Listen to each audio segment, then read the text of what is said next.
was fun as shit. Yeah. I'm not trying to leave, but I had no idea that I'd be smiling this whole time. Are you ready for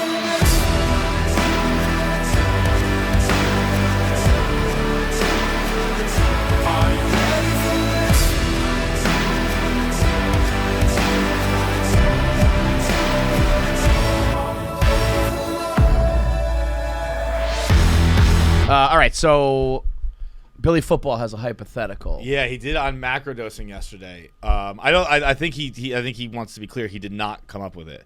And I don't know. Maybe I've even heard it before. Maybe I haven't. Every hypothetical has someone else has come up with it, but it's about who popularizes it and who you heard it most from, and that's just how it goes. If you were in a room with your clone, would you rather fuck it or kill it? I mean, I would rather fuck it. Yeah? Yeah. I don't even get, like, because you want to just, like, you want to thirst for blood. Just see what it's like to kill a human, yeah. Yeah, I don't. Because also then you got to do, like, the fucking, like, that Paul Rudd show where he's a clone. Remember the one when Brady comes out of, like, the spa and there was, like, that kind of backlash because it was, like, right after Robert Kraft's spa situation. Vaguely remembering it, yeah. And it was, like, it was the joke in that little bit was, like, that's how Brady stays so young. Yeah. In the spot, what they do is they just clone you and kill the old you and like you're refreshed. Right. And it is like, but like, what, you can't just have another you out there. Well, okay, so that's I guess that's my point. Like, what if it's an evil you? Yes, so that's what I mean. If to me that feels like the way that was presented to me is, would you rather like get off on sex or get off on murder? And I don't really I don't feel the need or the want to murder. I'm with you on that. But if you told me that well, it was do I gain something by murdering him? If he's an evil clone, if he's gonna put me out of business because he's gonna take all my shit, if my kids are gonna go to him instead of me, whatever. Like then we can talk about it. I think sitting here right now, I don't have the thirst for murder. I think he could get me there pretty quickly. I think he could. I'm stunned. Your answer is not 100% unequivocally murder. Well, I thought you do have a thirst for blood. I thought you would like to see that a little bit. Well, definitely. Like it's some purge shit. Like I'd want to fight him for sure. That's what I mean. You have a thirst for blood. You want that action. I think the fight for sure. I could if honestly if it was up to me, I'd be like, I'm gonna fuck you, but don't let me. The perfect blend. What you want to do is rape your clone. The choice was sex or murder. The choice was sex or murder, and John split it right down the middle with some good old rape. I'm making it difficult. That's what gets me off. Yeah, you're not into it though. But resist. I'm gonna fuck you, but make sure you resist. This is all getting cut, so I don't fuck you. No, absolutely not. This is not only getting cut. This is getting turned into a social clip. That is exactly what I think. I just want to have a fist fight and then have sex with him. You just said what many people are thinking, but too afraid to say, and that's what this show is for. I would want to fuck me. I want to see who wins in a fight, and then I want to see who fucks better. Well, that's the thing. I feel like I fuck pretty good, so I want my clone to fuck me. Yeah, because I know that I can throw down. Yeah, you want to get fucked? I was like, I want to get fucked hard. Listen. When I fuck, I think I fuck pretty good. So, unlucky me. I'm walking this whole planet unable to get fucked by me. How sad is that? Well, now I've got the opportunity. Yeah, but like. Wouldn't you want? But I also don't want to get fucked in the ass. Yeah, you want to fuck a guy first. You feel like I don't know. I think I would rather get fucked by. Yeah, I think I would rather get fucked by myself.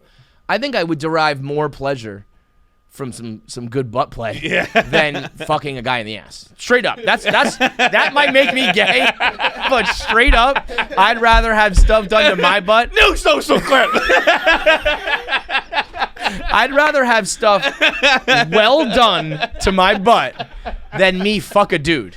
Yeah, it's like, I'd rather be a bottom than a top. Does that make me gay? Yeah. No, wait a minute. I officially think that bottoming is less gay than topping. Because you know what's so gay? You know what is so gay? Fucking a dude in the ass. Fucking a dude in the ass. Looking at a guy's asshole and being like, I want to fuck that is super gay. You know what's not super gay but pretty gay is being like, I like shit done to my butt. Like, I can just fucking close my eyes and pretend that's a hot chick doing some crazy shit back there. I'm fucking that guy's asshole and I know it. That's gay. That's gay.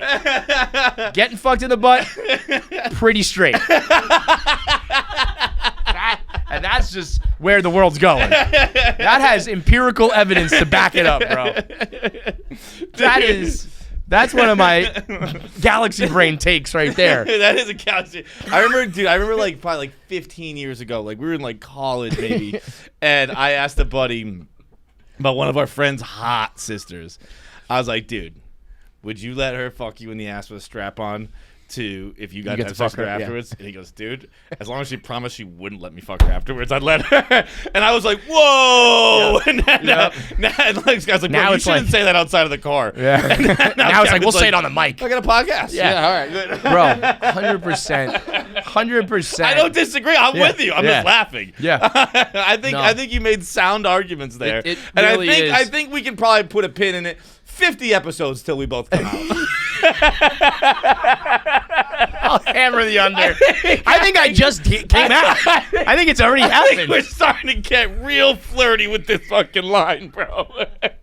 I mean, there's a reason why the joke is that we're the gayest podcast at Barstool while out and about frolicking around. They're probably banging more chicks than we are. I mean, I'm very close to getting fucked in the ass, I think.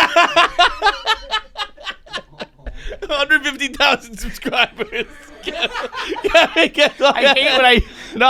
don't tell people that. I hate hearing that because then I'm like, take it all back.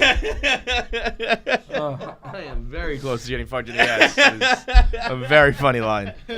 No, I would definitely. I'd rather have me fuck me in the ass than suck my dick. Yes. Yeah. I don't want to than me suck my dick. Yes. Yeah. I don't want to suck a dick at all. I don't want to fuck a guy's asshole. You can put stuff in my butt. I don't think that is that crazy to say. It's not. Zach keeps going, I'm like, yo. Zach's not being so gay about it, bro. Yeah. Zach's being just like super straight over there. It's fucking me up. No, that to me is absolutely like, if we're talking about the hierarchy, if we're talking about the list of gay stuff that I want to do, the last on the list is sucking a dick, then fucking a guy, and at the top, coming in at number one of what I want to do is getting stuff in my ass. I'll tell you what I don't want to do though, which goes on that list, I think, is I don't want to do an enema. No. Well, I didn't say I would prep for him. I didn't say I was going to be enjoyable. Towels nearby. I think I genuinely believe. Podcast is over. No, listen. I got more takes. I got another point here. I think more of the reason why I'm not gay is not to do with the sexuality, is to do with that stuff. Like that to me is like your guys' entire like sexuality and dating scene has to also be wrapped into like when you last took a shit. That's a problem for me. Yeah. I don't want any of that stuff. I don't know if you heard the beginning of the podcast, but it's not a goddamn nightmare.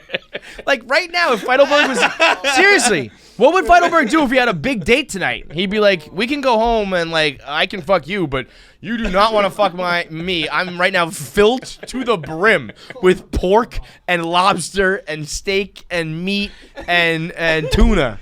You want to fuck that? Don't forget that I also had some rice and blistered jumping tomatoes and onions." I mean that you know, I would have to like cancel dates and break up relationships and stuff. Yeah. Like as a straight guy, I can go eat Subway tuna fish all I want, and it's not going to affect. Well, it'll affect my my performance a little bit, but it's not going to create a disaster of a situation. Whereas for a gay guy, it's like. Do you imagine having an anal sex mishap with what you have in your body right now? like there's plenty of stories of like, oh, guys and girls, like, oh, you shit on my dick. It's like, yeah, but it was just like they had normal food in them. If fucking lobster and tuna comes out, God almighty. It's not good. Not good. Not good. Not good. Not good. What a segment. I don't have to be clean, do No. I? Okay, I figured that out. Don't talk about like raping someone. There's no raping. So I drugged this girl when we were drinking one night. All right, so I've got this layer in my basement with chains. I used to be a raver. I was a raver in DC and Baltimore, and I'm cutting out a lot of. Yeah, come on, dude. I'm not gonna lie I would to you. have pegged you as like a rock guy, though. Oh, I was. Yeah, But I was also a raver. What happened was I backpacked to Europe for like 7 months. I did ecstasy for the first time in Amsterdam. And then that was where I went to like a dance club. Wait, and then, what age is this? This is Roughly. this is 1997, so I'm like 18, 19, but I didn't start going to raves until 98, right around the turn of like 99. But I'm cutting a lot of that shit out because it's like the main story I want to get. Because first of all, you get into the raves and sex is just being like offered to you. Sure. Yeah. It's Sure. literally It's not a thing. like It's just like it's just Woodstock. Everybody's horny. Everybody's on drugs. Were they doing cuddle puddles at him? Oh yeah, dude. Yeah. Oh, I've had a cuddle bump, dude. I went to. Have you? I mean, But not you like actually just end up having it's an orgy, it's right? You Just, end up fucking. it's just, well, no, I've never really had an orgy. I'm just saying, like I've been. Like I can't snuggling say with that because I multiple just went to my first sex party out here. Never been in an orgy except I did last week. But no, but see, there's this chick. There's this chick. Wait, hang on. We got to do so much. We got to explain the rave situation. We got to explain the cuddle. Let's break it down. I need like a to-do list here because I want to hear about the sex party too.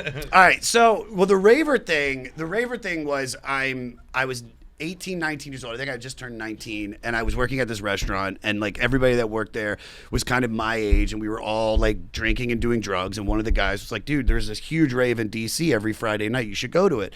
And I went with him, and it was just like this, like I said, that moment where you're like, eye-opening moment. there's some of the most beautiful women in the world. Raver women are the way they dress, everything about them, just gorgeous. It's like I think the only women that might be hotter are like X Games girlfriends. Yeah. You know what I mean? That's a great one. Because when they do the 8 flips and then they cut to the girlfriend like, she's a rocket. God, fuck the flip, the 980. Go back to her. Yeah. And so I started going to parties, and then I started like dressing the part with the big pants, and it was just that was the 90s. That was like the late 90s, dude. I was fucking.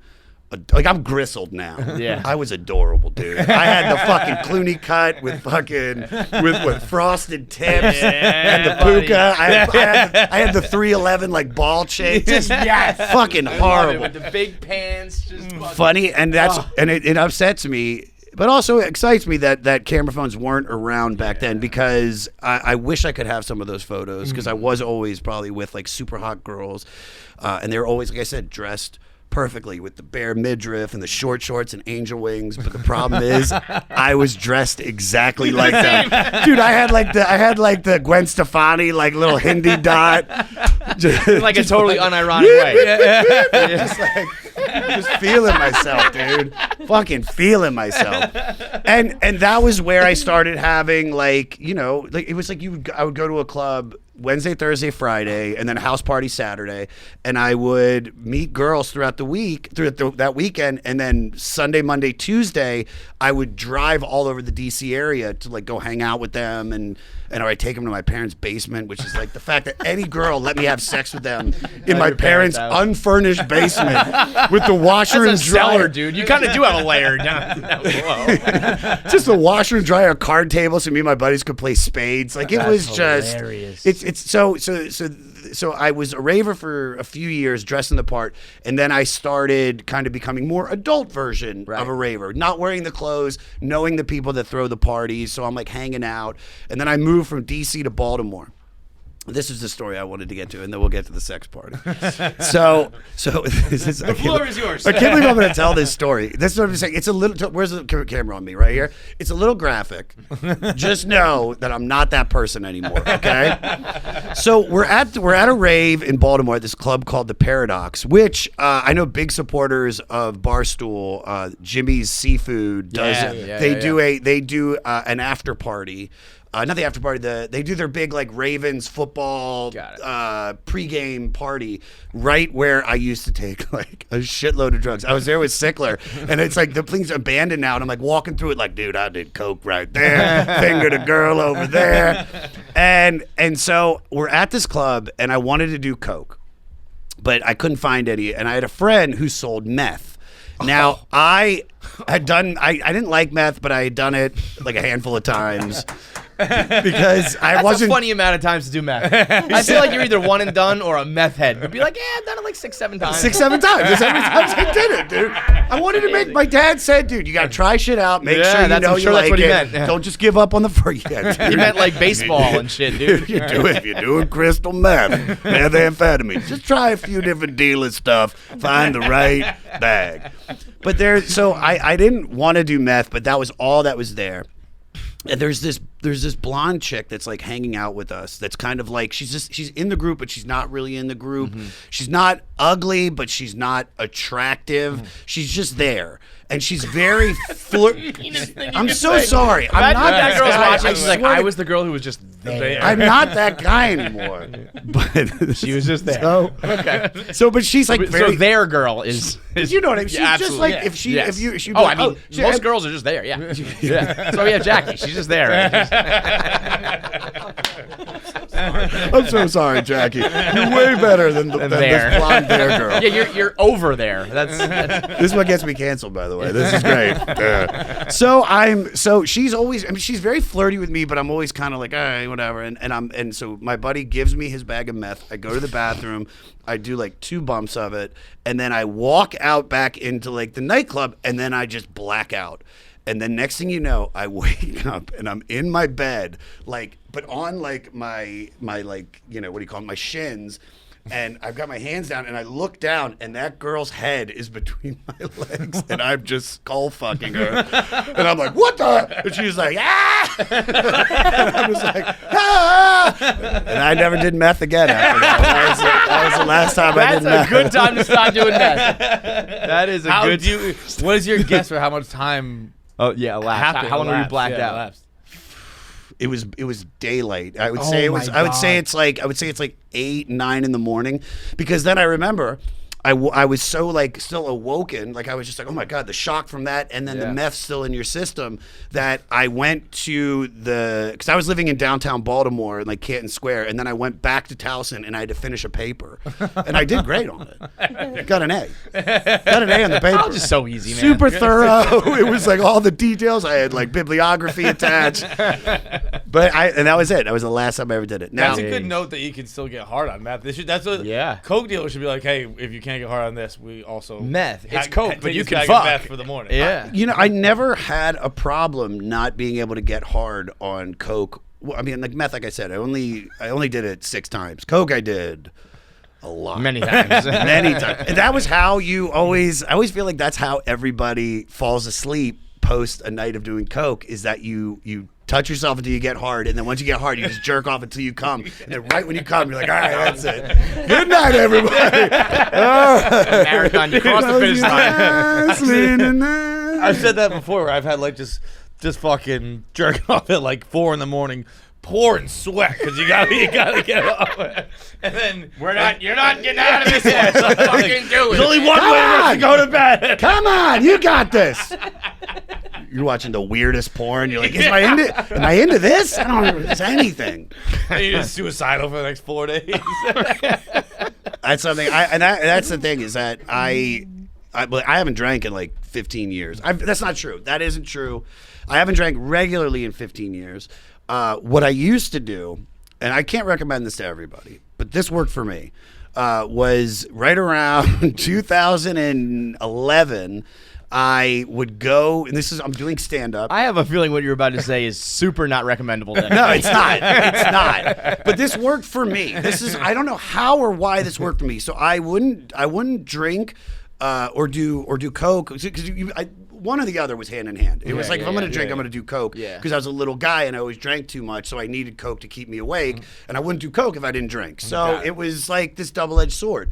And so I stopped doing it when I first moved to Los Angeles, and then I think I start stand-up comedy in 2008, and right around 2010 is where people that you started with start getting shit, and then you start comparing your career, and then you start being upset about what you don't have, and then you get something, but then it goes away or whatever. And so it's that like the ups and downs of the entertainment industry. Because when we all first started and nobody had anything, it was... You're all in the same boat. It's the best. Yeah. We're sharing the same sampler at Denny's. Like, we all just cared about each other. And so the real frustration started coming in about 2 years. And I had a buddy from Baltimore who had moved to Venice, California. And he was a day trader. So he didn't have to do anything. He just partied. You know what I mean? He would wake up early, do his day trading, and then he would drink and do blow. Not every night, but a lot. But he was a guy that I used to do a lot of drugs with in Baltimore.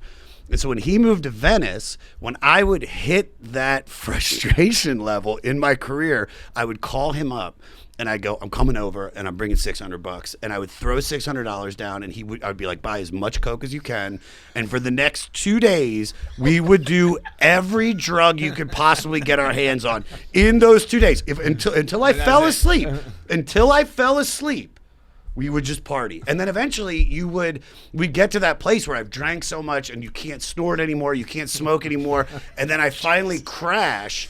And then when I woke up, I would drive back to Hollywood, and I would be so hungover that I would be like, I'm never doing this again. Yeah. And then I would get it all out of the way. And then I wouldn't do it again for about another year and a half. That's a good run, though. I mean, dude, if you tell me that, I'd rather have once every 12 or 18 months a fucking binge, and the other times I'm productive. I'd take that over everyday problems. Dude, it was supermarket sweep during those 2 days where I'd be like, all right, we need fucking Molly. Come on, what aisle's at it? I would love to hear, I want to hear from the other guy who's either like on the phone being like, yo, it's time. It's been about a year. Or he's like, the friend's like, who's that? And he was like, it's Josh.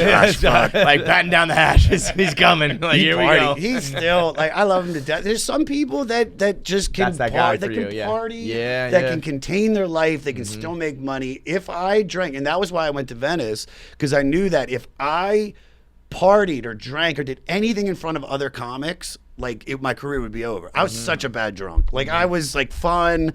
And then you'd hit that blackout level, and then I was just like a hurricane knocking shit over. And you did the podcast with butt plugs in? Well, I was kind of like, it was between my cheeks, and was it like inserted?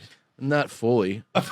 Why not? It break the seal? What, are you some sort of pussy? I mean, I didn't have any lube. So that's your. That's get a nice loogie on it. Come on, we've been around the block before where there wasn't any lube around. It was. Nice squirt of cologne will get it done. It was a nice pulse. Like different settings. It's like electrical. It was high level shit. Yeah. Yeah, that's what scares me too. It was weird to look at him and want to come. That was one of the craziest feelings. That's a mind fuck. Yeah. It's like when you're drinking milk and you think you're getting orange juice. You're looking at Bert, and you want to come. I'm looking at Bert and I'm like, oh. It was gnarly. That's, I think, the real question is where, forget about how long do you do this, where does it go? Because the ante, even look at the birthday gift thing. By year 3, you guys are going to be spending $1 million each on each other. We have to slow down. You have to. We have to. You have to be the adult in this situation. Put your foot down, because he will just spend all of the money. I'm going to find out what. Well, I'll find out the gift soon, and I'm going to be like, all right, cap it. Yeah, maybe even make sure it's after your. Yeah, you maybe even start going backwards. I know that his wife, his wife is like, y'all are doing what? Yeah. Well, we went through the both your wives being not allowing you to fuck Adriana Chechik, which is like that was so lame. Fucking the lamest. Yeah. I mean, you guys were even gracious enough to offer these alternatives, and they still wouldn't do it. Dude, I told her, I was like, you want to do a blow bang? Go for it. But she's like, no thanks. Bro, offering your wife a blow bang is lewd.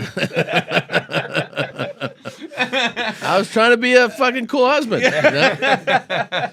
But Adriana was so cool. Like she genuinely so fun. And she was, Did you have her on the show, or just no? We'd love to, but she was like, she was like cracking jokes to us about it on Twitter, and she was like, let's step it up. Let's see you guys fucking DP me. We're like, you see her tweets about her neck? I've seen. I think most I read. gangster shit ever. I read like a blur, like an actual article that said that she has like a fractured, permanently damaged C4, C5, and it's and she was like, and I know for a fact this is from the pile driver. From pile driver. And she was like, and I'm not gonna stop doing it. She's like, it's my move. How can I stop? Goat yeah. shit. Right? And then I saw some like a thing that said like fans were like, please like take care of yourself. Yeah. Like you've done enough. And she's like, I'm not gonna fucking quit. You know? that she will die on a porn set. She had her teeth shaved. You know that? Yeah, she's gangster. She had her back teeth shaved so she could fucking deep throat easier. It's amazing. like, I mean, went routine. to the dentist, Right? You don't even brush yours. Routinely blows her fucking Uber drivers. Could you imagine you're an Uber driver? You pick up Adriana Chechik and you're just like, whoa. It depends on what day it is. Like, Yeah. I hope she's in a good mood. Could you imagine It's that? more fun to imagine the ones that don't get Yeah, it. exactly. And they're like, what's wrong with me? I know. Yeah. Does That she would know I don't brush my definitely teeth every be me. night? I would almost. You wouldn't get blown? I would I'm love sure to I wouldn't. I would just be like, wait, are you there? And she's like, I'm not. I don't really feel like I it. would I get love that to a say- lot, but no, it's not me. Could you? I would I'm love like, to be there's like, an I'm gonna let article Adriana right blow here me. I don't know about if I could. You think you could just be like, all right, I've dropped you off the destination, like. Come up front and you're gonna suck my dick and you'd be ready to rock. Because No. full honesty, I don't think I think Adriana's. This is my estimation. Is that it's very much how she's feeling. Yeah. And that some people just win that lottery Yeah. sometimes. And you don't get to plan for it. I don't Right, think asking for it works. No. I think it's just like things just. I don't think you line get to up. say no perfect to storm. it. I don't. I think it's. I don't think so either. I think it's gonna. If she's in the mood, it's gonna What's happen. happening? Yeah. What was you had your night with Nate Diaz, Bro. right? But I feel like there was more to it or something. Bro. No? Yeah. Nobody on earth is better than Nate Diaz. Yeah, that checks out. I feel like So I did a show with Rogan, and the whole time, because like Rogan brought me out there, so I didn't want to be like a what dick. venue was that? We did Irvine again, but he had to do UFC at Anaheim the next day, so he was like, he can't get fucked up. Yeah. Have to. He does the prelims. He does the whole thing. Right. So I was like, I gotta wait till Rogan gets done with his set and kind of ask him, like, can I go chill? Yeah. You know what I mean? You don't want to be like, I definitely don't want to leave during his set and be Right. a dickhead. Yeah. So like he got done. I was like, bro, I love Nate Diaz so much. This is my only chance to hang out with him. That's like probably your number ever. one guy, right? Nate You Diaz- always say like if I can hang out Always. with one dude, If you in can hang sports, out with one athlete, Yeah. Nate Diaz, without which a is doubt. a good answer, and I don't think many people would say that, but that's a good answer. Bro, it's exactly what you think it is. It was everything I wanted. I walked in, it was him just shotgunning a fucking seltzer. I got in there late, and he was like, "Yo, get him one too." He's the nicest dude ever. Like Right. as soon as I walked in, he was like, "Yo, get this motherfucker one also," and he got me one. And then we walked outside, and he front kicked a stranger. He got in a fight with a stranger immediately. Wait, I thought you were kidding. No. No. So Nate's like, everybody that comes up, he's like, let's get a picture. Yeah, fuck you. Like all that. And then one dude walked up that was like jacked. And Nate Diaz just immediately was like, yo, you want to run up on us? But it was just like a perfectly nice guy who happened to be strong, No, right? he was- He was mean mugging. Well, that was asking for it? So I was a little fucked up. But it was tough for me to decipher, was he mean mugging because of the situation or pre? I didn't see him Right, pre. right. So as soon as Nate called him out, obviously the dude's like, Right. Then he what's gets up? on, yeah. And Nate immediately was like, yo, what's up? Dude, Roan said the funniest thing ever. So Nate has legs locked. I don't want to be put racism on Roan. But he was like, so he slapped him like an Indian. Like knees locked, just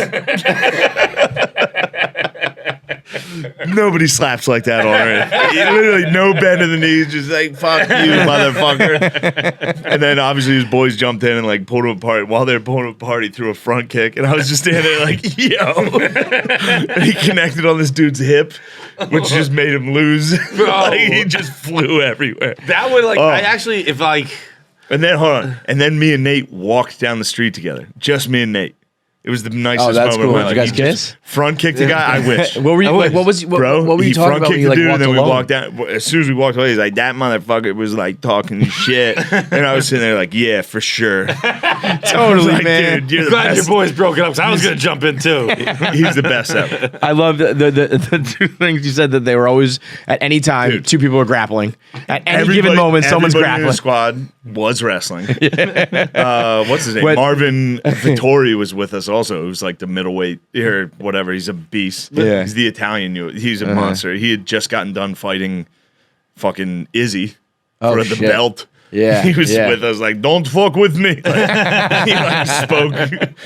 Oh, man. And It then was- when you go outside and everybody wrestling. Everybody thought the other person called for an Uber, so you're just like wrestling Dude, outside and there's no Uber coming. It was the worst. I mean, I was enjoying it, but I was just praying to God nobody started wrestling me. Just lifting Yeah, my like, I'm shirt like, up I'm and like- like slapping me. I was like, please, guys, don't do your moves. I've hung out with the Gronkowskis before, and it's basically the exact Yes. same experience. Yeah, I would They're like to see exactly who you think the they are. Gronks and the And they're Diaz's the best together people. would It's like, be everyone's wrestling. unbelievable. We forgot who got Ubers. It's like, I'm in the That's it. corner, like, don't touch me, Please, I love you guys. You don't know how much I love you. Like you guys would be upset if you found out how happy I was. Yeah, I did it after one of the Pats Super Bowls. At the Pats Rams Super Bowl, I was like in a mosh pit. it's gonna be a rough dinner. I mean, you've got to be like 13 deep, right? No. Are you sure, bro? This is like 9. I was in a mosh pit at the chain smokers at the Patriots after party with the Gronkowskis, and I Yo, took chain smokers rule. Yo, For real. Yo, Chain for smokers- real, for chain real. smokers rule. There's no denying it at this point. Dude, and I had my shirt off, and I was just like wrestling with them, but like we looked significantly like different species. No, for And sure. at one point, like they were just like, "Dude, I don't know if you should be in here with us." I was so fucked up, and I was so fat. They're like, "I don't know, man. Put your shirt on at least." Maybe watch this one from the sideline. That's the thing about Nate. Nate looks like a normal guy. His whole crew looked like normal guys. I was taking pictures with these dudes after, and one dude got tagged in it. He's like a boxing champion. Right. Like these dudes are pure animals. And I was just like, yeah, this guy's small. I fuck him up. Taking pictures. Nate's just like, I don't give a fuck. Fuck that. I was like, yeah, true. No doubt. The whole night I was like, True yeah, that. dude, you're the best. True that. I love you so much. That's right, champ. That's right, champ. No, Nate's incredible because like he's won enough to obviously be, respected. Dude, but he's the only guy in the world who, even when he fails at his respective craft, he gets bigger. He So won. he truly can't lose. The last fight against Edwards, who was the one? Where he like just took a beating. Literally, he had him in the he- very last he second, but knocked he him out. didn't go after him really. Pointed at him. And was Yeah, like, yeah, because that's what he does. You're But the that best. moment, You're that the moment best. was cooler than winning. A slap and a straight. Yeah, And he knocked the guy him was out. like boom boom. And Yeah. instead of like finishing it, he went yeah. Covered in It blood. was Just awesome. like, yeah, I fucked you up. and then in the interview, they're like, you could have won that, Nate. What do you think? He's like, Whatever. after party at my house. It's like, yo. Do not care, bro. Who's Do not better? fucking care. Dude, when we went back to his house, it was an Airbnb of like 8 dudes. All they had was like a laptop plugged into a shitty TV, just blasting rap music. Yes, And I was like on this- YouTube, pulling up like music like videos. 2 girls, no dude, like all dudes. Just like, yo, That is your fuck dream, that. bro. That guy's a piece of shit. I was like, you're the best. I love you. Oh, Nate Diaz I can't is think the of man. anybody who's like further from me. You know what I mean? Like I'm not Nate like Diaz? we're not the same species. Like Yeah. Nate's a man. Nate's a guy. I'm not. I'm more of a chick than I am Nate's closer the to him. You know what I mean? definition. Nate's a dog, dude. Yeah, he's Like dope. to a T. Yeah, yeah. Go back and watch those fucking Conor McGregor, Nate Diaz interviews. If you want to get fired up, like so Conor's at the Hight. He's talking shit on everybody. He's like, fucking blah, blah, blah. And then he runs into Nate Diaz, who's the one guy who's like, I don't care. Does not matter. Fuck It's you. the best shit yeah, ever. Yeah. He's like, probably there's the best part ever is there's an interview, I think it's like MSNBC Business or whatever. Some lady that's like, how do you think the fight's gonna go? And he's like, probably knock him out in the first round. And Nate just goes, he better. It's like, that's the best answer I've ever. He's like, he better knock me out. I'm going to fucking kill him. That was because I was so in on the McGregor hype train, and I still am. Like, I still find McGregor It's tough right now these days, dude. Beating up old guys and shit. That was one time. He threw I'm all right one with punch. that. I'm fine. I'm all right with punching an old man in an Irish beat bar, up that for sure. fucking DJ. He's always beating up civilians. You can't fine. beat up civilians. I mean, we just listened to Diaz kick a guy in the chest. Well, that guy's That's fine. cool. That's Nate. fine. And I will be honest, that guy did. He had like a tribal tattoo. He was wearing. He deserved it. He was wearing a tank top. It wasn't socking a geezer in his bar. Bro, that Irish dude could take a fucking That punch, guy did. bro. He was like, "What the fuck was that?" He's the middleweight champ. That was the best punch in the world. I was heavy on McGregor in McGregor's heyday, and I still like him. I still find him entertaining. So, but because I was so heavy on McGregor, I was anti Diaz, and then they've both kind of met in the middle where I love them both now. McGregor's gone down, Diaz come way up, and I'm like, I'm a Diaz big is fan old. of both. Diaz is old, so he's got maybe one or two. He won me because I was mad at him when he choked out McGregor. I was like, nah, fuck that guy. What are you talking about? That was literally that birthed my fanhood. But I was still so pro McGregor. Dude, when he choked him out, I was like, this is the coolest thing I've ever seen. Yeah. Just a vet. Making that guy tap like Just an underdog vet that was tough. And then the new guy that the UFC was pushing. And they're like, this is the corporation. And then one guy nope. was like, But I'm a sucker for marketing. Like marketing. Yeah. I'm like, dude, this guy's the best. But what was it, the McGregor baddest is awesome. motherfucker McGregor is alive? awesome. Yeah, that sucked. No, see, that's when I became a Diaz guy. That was responsible, though, right? That was at the Garden. I was there that night. Were you? Yeah. That was for sick. what? What'd you say? I think it's the baddest motherfucker alive. The Oh, BMF yeah, title, which is yeah. fucking corny. kind of They a shouldn't fake have had thing. a belt. Yeah. It was like WWE. Yeah. Yeah, it was. Like, Lorne Michaels gave me his tickets that night Really? after I got fired. Shout out Lauren was always cool, right? He was always Lorne's good the to you? man. Yeah. Lorne's the man. You know he doesn't give a fuck. He didn't give a fuck. Yeah, He he's was like, I trying. gotta do He this, was but we're Shane, cool, you're right? funny. I'd love to have you. Everybody's being gay. You're exactly right, Lauren. And I quote. I was there that night. Masvidal fucked him up. I like my Yeah. But then towards the end, he on his back started winning. That's what he does, That's man. when Yeah. that's when Nate Diaz wins. Is the late rounds. You're gassed. This He's a fucking freak. maniac has been doing triathlons and he's a vegan. Really? Yeah, he's like a a secret fucking fitness monster. He looks skinny fat because all he does is run and swim and bike. Yeah, it's not like bulk. And then towards the end, Yeah. and he's the toughest dude. And he can just eat punches. Yeah. So it's like this Swallow bloody, punches. skinny fat guy. And he's like, whatever. Yeah, I he's could a go zombie. 10 more rounds. Yes. Yeah, it's Walking Dead type shit. That's what he did to McGregor, too. Right. So I will outlast He you. gassed McGregor Yeah, you off better. of his own face. You better. You better fucking kill me. Because it's going to be a long night, motherfucker.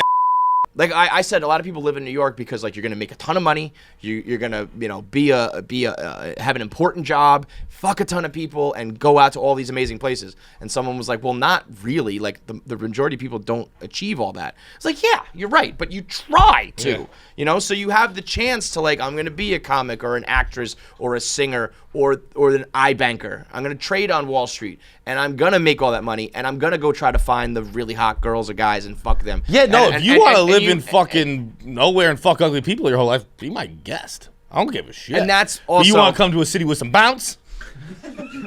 That's and don't tell me that there's no difference because You wanna Kansas City come- doesn't have the bounce. You want to come find a little bounce, Kansas baby? Missouri don't have the bounce. Kansas doesn't have the bounce. Minnesota don't have the bounce.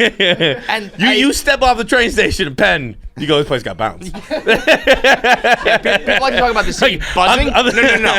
It's bouncing. Yeah. I moved here from Idaho, and I'm happy because Yeah. there's bounce. But around. and what I also you can tell the bounce. The ladies know they have bounce. Oh, they walk with some shoulders bounce. are back. Fucking they bounce when they purse walk. straps. right between. Bounce. Yep. Yeah. Tits out, no bra, purse strap, chest back. I'm in New York. Bounce. I'm not even arguing it's the bounce capital of the world. Probably L.A. Or bounce It's capital of fake. the country. Very fake, so they stay Bounce still. ca- yeah, We're bouncing. yeah, Our yeah, titties yeah. are real. We're raw in New York. Yeah. We got raw titties. That Everyone bounce. around here is the heir to the O. Henry fortune. Sue Ellen Mishke, left and right. tough. It's tough. You know, it's hard enough to get a movie made, never mind make a good one. That's the big challenge, right? So with this, you know, we had something, but you've already seen it before in Indiana Jones and all these things. So the way to elevate the material is really to have great chemistry with me and Tom, have some banter and some humor that kind of made people much more interested. Is that where you kind of started that with you when you were trying to bang him? With the that was a wild one. Oh my god, that was a wild one, dude. Again, I'm like, mate, you know, I'm so sore, you know, I don't work out, but I'm stretch and all this, and I'm Spider-Man, it hurt my leg, and I said, oh, dude, I have something for you. I give a power play pulse massage gun. I mean, it says it on the box, and he's like, oh, thank you, and I'm like, you know, he's come up to my house in an Uber, so I'm like, let me give you a ride to the hotel, and it's like. He didn't tell me till after. And we could tell he was acting a little bit strange, but it was like, then all of a sudden he's like, sex toy and all this. I'm like, what? Where? Well, clearly this is him having a you know. Yeah, he's the one that went there, right? I mean, I was like trying to help the guy out. You know, what are you gonna do? What kind of sex toys is Tom Holland using? Yeah, for real. Like I just look at the massage gun and go, that's not something I You use one of those things in that way, you're going to the hospital, dude. Shit's at like 2,000 RPMs or whatever, man. I didn't expect that one. That's for sure. He's on a high right now. I mean, you two together has got to be a scene when you're doing press and premieres and walking around together. I mean, that's yeah, it's cool. Look, here's the great thing. We just did a TV show together. I came outside. There was some young people out there, and he was already kind of signing stuff, and I just got in the car. And let the kid do the work. Yeah, let him do his thing. You know, I think you know, I'm more like a consolation prize. What they want the old guy for, which is fine. I mean, I've been there and done it all. That was what was so easy about going from, because I was originally, you know, cast as Nathan Drake, and I never really. They never called me and said, "Oh, by the way, now you've aged out of that part. Yeah, we want you to play the older guy." They just sent me. When did they cast you as that? David O. Russell and I were doing the first version of it in 2009, 2010, right after Fighter came out. Wow. Yeah, so it was me and that makes more sense. De Niro and Pesci were going to kind of do this kind of whole mob robbing, you know, museums and stuff like that. And then a bunch of other filmmakers came on, and I was loosely attached. And then, you know, they just called recently, and they're like, all right, we're getting the movie going. I was like, cool. And I was like, but who's the other guy? And they were like, Tom Holland. I was like, what? I'm thinking, you know, maybe we get De Niro, or we get Jack Nicholson one more time, or Tommy Lee Jones, or, you know, Bryan Cranston. And then all of a sudden they were like, Tom Holland. I was like, for what? And I was like, okay, I get it. Yeah. I'm the old guy. Was there like a moment, like, was it kind of like a pause, like maybe Mark will pick up on this by himself? Like, I just laughed. Yeah. I laughed, and I was like, right away, I was like, oh my God, I get to do a lot less of the stunt work. You know, I'm barking orders from the helicopter. And you know, for me to try to play, because they wanted to find a cool way into the movie, still satisfying the diehard gamers, but at the same time introducing the world of Uncharted to a whole new audience. Right. So, and Tom's a little bit younger, and he's supposed to become Nathan Drake towards the end of the movie, and I'm supposed to become Sully with the mustache that everybody knows. So I was like, yeah, it's fine, you know. Dude, it would have been pretty ridiculous, me, you know, limping around the whole time. Trying to be, you know, I mean, you remember, like, I don't know, like movies like The Irishman. I was gonna say your boy De Niro was. It was you know, I love them, that one. But yeah, I mean, I was limping down the street. Yeah, it was tough scene. Is it tough? Like you mentioned, like keeping the gamers happy, and I think you even getting in with the video game world. I mean, it might be a pain in the ass, but it's huge. Yeah, you got the video game world, but the thing is, the difference between like video game world and then like, you know, comic book world is that these guys were the characters. They're playing the game, so they're in control of Nate and Sully. Yeah, and so for them to kind of, you know, allow us to go off and, you know, do our version of it, we wanted to make sure that we satisfied them as well as bring a new audience. Yeah. So that was definitely mindful of that. That's gotta be fucking stressful though. Like, it's stressful. It's not as stressful as playing Mark Cottrell in a movie, you know, and he's standing right there ready to freaking kill you if you don't get it right. But it's stressful. Yeah, I always feel an obligation and responsibility to get it right. You said that you're not doing anything crazy, but you've had Adriana Chechik on before, right? Yeah, she was our first drop. Which is an insane first drop. That's like having Kanye on your first album or some shit. If you're putting out a sex video podcast and Chechik is your first guest, it's like yeah, we're doing a basketball podcast. Here's Michael Jordan. But we talk about a lot with her.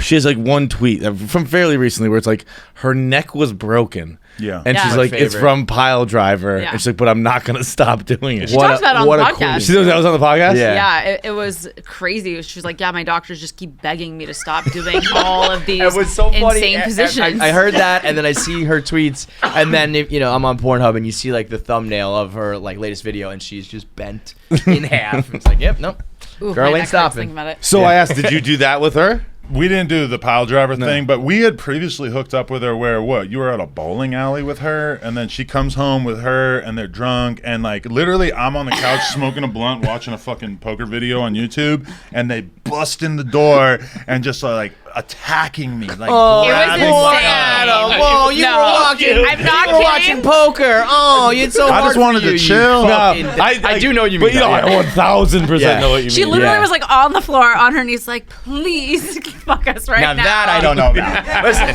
there are times when I want to chill. It's not when that's happening. And she's the squirt god, right? Yeah. And so we're Gotta get out on the our tarp fucking and couch. shit. Yeah. No, there was no tarp. It was just pure, like, a tidal wave of squirt just blasting all over us. We no longer have that couch. When I did Red Rocks and the best was at the end, just that by yourself moment. The by yourself moments when you're doing theaters are the best. I remember the first time I sold out the what's the one in Boston? The Wilbur. And I sat backstage. I was cold and I was warming myself against the heaters in the back. And I thought, I'm the only one here. Like I've been the only constant in this career. Like I have no one really to celebrate with but myself. Yeah. So I was like, you better learn how to enjoy this by yourself. Sure, like so you better good. learn how to be like, hey man, I'm grateful for this. I'm grateful. And so when I did Red Rocks, I went out, brought a joint and a Tito's and soda. Like, this is you. This Went is your moment. out to the fucking stage at midnight, watched the stars, sat down, smoked a joint, had a drink, and I was like, "This is the guy I get to celebrate with. Yeah. It's Bert. You're gonna have a million people there. Television execs, movie execs, Sure. your wife, your kids, Openers, your kids whatever, have no but fucking it's- idea how hard no. it is to sell fucking 10,000 tickets, but you do. You're the only one. Your wife, your manager doesn't know. Like my manager can tell me, "Hey, we need more promos for the Brooklyn. I'm in Brooklyn next week." You know that. Like my brain's always thinking about that. But you're the one that has to sell the tickets. You have to do the promos, and so at the end of the day, you're the one that gets to celebrate. And the only other people that understand that, oddly enough, are comics. Like, Yeah. like this is it was one of my favorite stories, and it's a bad story to tell on podcasts. I know it might be alienating. So I was in Vegas, right? I did 2 shows in Vegas at some theater, and I'm walking around and I see a Rolex shop. I'm a big fan of Rolexes. I don't have a hard time buying myself presents. I can buy other people presents, but I have a hard time spending money on myself. Yeah. So I go in, I look, and she pulls out this really nice Submariner, black Submariner. She's like, "You should buy it. It's whatever. You can Google how much a Submariner costs." But I'm like, I don't know. I don't think so. But if it was for someone else, you'd be like in a heartbeat. In a heartbeat. No And problem, I just bought my wife a Rolex 2 months before that for her birthday in August. I bought Lena a Rolex, and I had no problem spending that money. So I leave. My wife calls me and she goes, "Did you get it?" And I said, "I don't know. I don't think so." And she goes, you work really hard. You deserve it." And I was like, and then I get a message from Tom. And he texts me. He knew I was there. I sent him a picture. And he goes, "Did you get it?" And I said, "No." And he writes back, "Hey, man, you are the hardest working guy I know in comedy. You are on the road months at a time. You live on the road. You live working. You never take a break. You're flying to Austin to do 2 Bears, 1 Cave. You are working at the highest level in our business. If there is anyone that deserves this watch, it's you." Yeah. So... There you go. Oh, right. I bought beautiful. it. Right. I go back and buy it. The next day, I call Tom. I'm like, "What are you doing?" And he goes, "Man, I sent you that text, and I realized the same applies for me." And I was like, "Where are you?" And he goes, "I'm at a Rolex store." I said, "Are you serious?" He goes, I sent it to you, and I was like, "I fucking work hard. I deserve a treat." I don't know how that tweet didn't have like way more action on it, because I saw that like Sunday morning or whatever it was, and I thought it was some sort of joke that I didn't know about, throwback to the first Sean night. And then just today, they told me, no, that was real. This has 13 retweets. This should be like, this is some of the funniest pictures in Barstool Sports history. So you, Dana Beers, and Loud Sean, I'm assuming as like a going away sort of thing, or just like you guys just hang out and do karaoke on the regular? No, it was going away drinks. It was like a few people, Dana, myself, there's a Noah, like Kelsey, although some people didn't come to karaoke. his wife was there. She was like, "Oh, my wife's gonna come." So like when going away drinks was coming up, I'm like, "All right, I know it's Loud Sean, but also he hasn't been in Loud Sean form in years." He also kind of got banned, suspended from being Loud Sean. It's Friday afternoon. I'm gonna bring my backpack, get a couple beers, and go home. Sure. Dana has the videos. Hopefully he'll send you the videos because they're hilarious. The only reason he wasn't getting service, but Dana was like, "All right, Sean, we got to do a beer tweet." Sean was like, "All right, I'm doing Jackson Cokes though," and just absolutely smokes him. Like Dana does a beer, like Sean, like one sip gone, maybe less than 3 seconds with the Jack and Coke. God. They do another one, then Dana won that one, and so like, all right, we got to do a third one. They both do Jack and Cokes. Like Sean just absolutely dominates them, and he was. I mean, it was vintage Loud Sean. Like he was one last hurrah. We were outside and he was screaming. Like he was literally people, I don't think people walking on the street were looking like walking by just like what is this conversation? Like when I tell you that the nickname exists for a reason, like he's so loud, and that's just sober at work. When he's revved up and drunk, it's got to be like he's got a fucking megaphone out there. No, he was on one. When he was telling me about how he left, or how he was leaving, he came out to me. It was so funny when what he told me. It was like, yeah, I mean, I thought someone had give you died. a big hug, yeah. I thought he was like, "Did you hear the news?" I was like, "No, what's up?" He's like, leaving. Like, oh, that's awful. So, no, you know what I mean. Congratulations. Yeah, that sucks. Sad to see you go. All good stuff. And then he was just like, he was just laughing in the middle of the hallway right here, and I was like, I almost wanted to be like, dude, we should go into a room because like people are trying to work. Yeah. And you are just like telling. And he always does that with the hands on the hips too. He's just like. So I mean, this picture montage here. The one of you with your head in your hand, like the infamous Popeyes employee, and him just pointing with his belly out. What is in his belly button? I don't know. It looks like there's shit in his belly button. It's probably like some form of a Jack and Coach. I don't know. I don't know if we're gonna put in the videos. Like I don't know what's allowed and what's not. No. The only reason I even tweeted that is that I woke up. So I have a video I'll show you. I can send it to you guys. It's funny, but he threw my phone across the room at the end of it. His phone is shattered. I couldn't even tweet. Like on Saturday, I'm trying to tweet these, and I can do everything, but except for the tweet part. Yeah. Like it's like I can only. Wait, can you put it in landscape and then get the tweet button out of there? Think about that. I don't think that works though. Yeah. So I had to text, and I was super fucking hungover, so I had to like text my laptop the pictures just to tweet them out. Did he like was he like fuck you and threw it or like why? I'll show you the video. Yeah. Mr. Brightside, like that was the original video. Started on the couch. Look at him, he's laying down. He comes back to life. Dana's got an even funny one. He was like a bowling ball rolling around, just like he decks me into the wall. Top.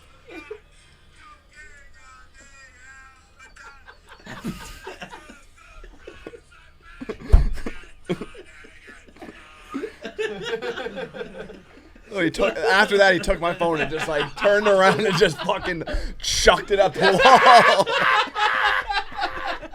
Dude, that is an insane move. Bro, the look in his eyes. I thought like he hadn't seen the camera, and then once he realized that he didn't want to be on camera, so almost Ronaldo style, like no, get rid of this. No, he was making love to the camera. No, that look in his eyes. That was a man who was unhinged. Joking on.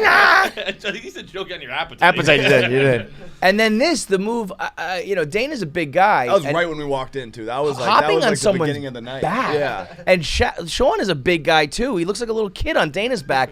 You can't be his size and hopping on people's backs. I mean, it's like when you know those rooms, it's like those little small square rooms. Like at one point, Dana's got the video. He just like, and there's people like kind of sitting up, like not on the bench, but like on the top where your back goes. Yeah. And he just did one of these where he rolls around the building like. Yeah, doing like twirls and just like decking people into the wall, like a mosh pit. Like singing, as he's singing. This didn't happen. I don't know if he's gonna get mad at any of this, but like this didn't happen. So I feel like it's okay to say. But we took a lift from the place to the karaoke, and as we're walking in, he was like, "Everything's on me, but we have to get kicked out of here." And that, like, I think, you know, his wife being there, I think she saw he was out of control. I was like, all right, we're not going to pay, like, $10,000 for this karaoke room. Like, let's just leave. He turned the karaoke room into a, what do they call them, disaster rooms? Yeah, the rec room. That's what he was going for it. Like, he was, like, if I we love had let the him go for spirit. another couple hours, like, he would have went for it. Yeah, it was one of those things where it's like, all right. Yeah, we're doing it. All right. I mean, is He it like sweet talked them. We walked in, there wasn't a room, and he was like, we're getting, like, it was vintage, as vintage allowed. Sean, you guys were there in the Totino's house. Like, I'll never forget him. We were in a hot tub, and obviously if there's like 6 people in a hot tub, there's really no room, and he walked up and just cannonballed like in the middle of it. And then, like, it was connected to a pool, and then he just rolled into the pool. The greatest to ever do it, man. One of the greatest to ever fucking do it. I think it was PFT who had to, like, rescue him out of the pool. He was face down after that in the pool. He was like, pull him out. I made an animation of that before I worked here. He's told me repetitively that's the only reason you got hired. No, that's the thing. And he was going through, like, he's loud, Sean. Everyone knows those stories. And obviously he did like stop for a while. But at the pre-drinks, he was going through his greatest hits. Like, when he was an intern at the Giants. He's got a guy in Vegas. He was telling us a story about how he was like walking across the street in Vegas, like shit-faced, and like it was like payphone days, and like he's got a million stories. Like, he's one of a kind. When like this happens, he wants it to happen, or like does he go into it being like, all right, I gotta keep it cool today, and then he just gets to touch like Frank the Tank and he loses his mind, or is he like, let's fucking go from the jump? I think it's like, he doesn't say it, but I think he knows let's fucking it. go, because Dana was like, we got to do a beer tweet. And Sean was like, do what you got to do, man. He's like, can we do a beer tweet? He's like, do what you got to do. We don't unleash the beast here, but like, it's going to happen. He's like, we got it. He's like, yeah, do what you got to do. That picture like, whatever happens. The belly out, just like, yeah. He's simply one of the greatest to ever lace him up when it comes to boozing. The funniest part is like he's working like a block away. Like, it's not like really? Like, so like, it's not like if we wanted to see Loud Sean tomorrow. Like, it's not some grand going away. That is, like he was on I think a 12 or 18-month suspension from Dave, right? Yeah. Oh yeah. And he is like a family man, so at the end of the day, he's not doing it often. But he's like who's that dude on the Rays who would bat like under 200, but he had like 40 home runs on the year? You know what I mean? He's not doing it frequently. Carlos Pena. Dude just hits 40 bombs, but he only has like 45 hits on the season. When Sean does it, he does it. Yeah. It's a home run every fucking time. It might not be as often anymore, but you're never gonna get just a casual night. That picture when you have your head, is that just like they caught you in a quick moment, or were you like, no, I gotta go? No, I for some reason I thought the Popeyes lady had the like that was I was drunk, but that was like my intention. Oh, okay, got it. I thought it was a real moment of like, oh my God, get me the fuck out of here. No, I mean it was and like that's sweat on Sean or a drink? Both. Combination of both. Yeah, like he again, like I don't know. It was a hilarious night. Like, say great time. We'll take it out if we need to. I don't. I mean, he was so we're I was not planning on having drinks. I had my backpack, which when you're drinking and you're planning to get fucked up, that's in the back of your head. Like, it's like you can't go all out because like you have your backpack. So in the back of my head, it's such a weird thing. It is true. You're 100% right, but it is like this thing here. It's like, gonna stop me. It's just like a jacket. Like, yeah. But like if you wake up without your phone, it's fine. But it's like wake up without your laptop and like fuck knows what's in there. And like we were there for like 2 or 3 hours, super drunk at this point, and he's like, karaoke, and there was like kind of like, it was like 8 o'clock. It wasn't even that late. Like it was like after work Friday night, and everyone was like, ah. Then he like comes up to me, like puts his arm around my head and was like spitting in my ear, and he's like, when have I ever asked you for anything? I'm like, never. He's like, I need you to come to karaoke. I was like, all right. Like, so I was like, all right, yeah. Like you can't, you're calling it a favor. Like, let's go. Let's go. But again, those are the best. The calling a favor nights. You're like, all right, fine, fuck it. Like, you want to never ask me for anything. You want to let the beast out? Let the beast out with it. But what is funny karaoke, like, let's fucking go. But you're gonna see him like tomorrow walking on the street. That's what's funny. Like he might just be like, okay, let's go to dinner again. You know what I mean? It's not like last wish and I'll see you never. He's like, yeah, do it for me now, and then probably like in 6 months when we have like another reason to celebrate. He is a hurricane, a tour de. I mean, frame it, dude. Frame it. That belly button is filled with some sort of like caramel or something, dude. It's fucking disgusting, bro. I don't know what that is. One of the all-time greats, Loud Sean. You will be missed. Legend, yeah. Hang him up. We do We were talking about like some type of rafters, like he's got to get up Yeah. there, like, Yeah. just above his old seat, or like in the lobby or I something. wanna. We need to do a basketball rafter of like 17. Backing down in the paint 17 times and 4 jumpers. That's the other thing we were talking about, the sliding doors moment, like, because that was kind of the end. Like that happened. I think the family stuff got involved, and that's when he was like, all right, I should probably just like focus Straight on my and narrow. job and like Yeah. not get absolutely completely tanked and say the most outlandish and crazy shit Yes. at every company event, and not even at a company event the karaoke time the first time. Yeah. The sliding doors moment of what if he actually had backed him down 17 times and hit 4 jumpers, like he probably would have been dead by now. Like, he would have become a content monster. That would be the most legendary. He would have The a Totino's house podcast. He would have. happened, and he did it again. Yeah. No, that would have been. That was one of the more ridiculous displays we've ever aired. First Those two guys pay-per-view. playing. Yeah, first pay-per-view moment. That was one where it was a- like, it was. It was exactly what you thought it was going to be. It was like, this is going to be so great. And then it started, you're like, wait, it's just 2 guys who can't play basketball playing basketball games. And it took gassed so himself out long. in warm-ups. Yeah, that's what he said. He went too hard in warm-ups. He was doing like Hakeem dream shakes. Yeah. Like, literally, Yeah. like, and then the game starts like, oh man, they're like, it was like instant. Like after 2 points, you're like checking your watch. Like, Yeah, this like, might this not is end. This is gonna take like 3 hours. That was one of those moments where I was like, what if it never ends? What Yeah. if nobody gets this 21? I think it was, I want to say it was Spags almost all like, time funny. like remember Grudgman Day when like everyone was in the like bar area, like we watching? streamed the radio on the TV. Yeah. And I feel like there was that a similar setup for that. Yeah. Only for Grudgman Day, everyone stayed the whole time. I think everyone left before 4 points. Oh Like, yeah, all that right, was like I'm not gonna never keep watching fucking this. mind. We are done here, man. So And what else we're can gonna you say? We're gonna get that jersey. We're gonna hang it in the rafters. All-time legend. Love Loud Sean. He's a hero. He's a hero. See you next week. Yeah. Yeah. I think when Buddha Ben left, Dave said something like, I have a feeling we haven't seen the last of Buddha. I have a feeling Loud Sean might be in the job market again sometime in his future. And he'll be back at Barstool either professionally or he'll just be like, oh, there's drinks going on? Is karaoke going on? I'll be there. I don't know how you got into this ad, but it's for HelloFresh.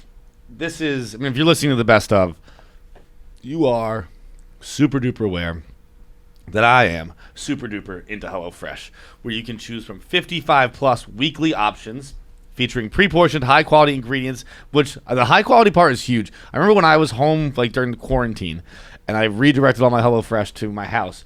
My mom, who was quite picky, was like, "Oh wow, these are very nice ingredients." Like she recognized all the labels. Shit, I didn't even recognize. Like she was like impressed with the little thing of vinegar they gave us. She's like, "They use this kind of vinegar?" I don't remember what it was, but she was impressed by it.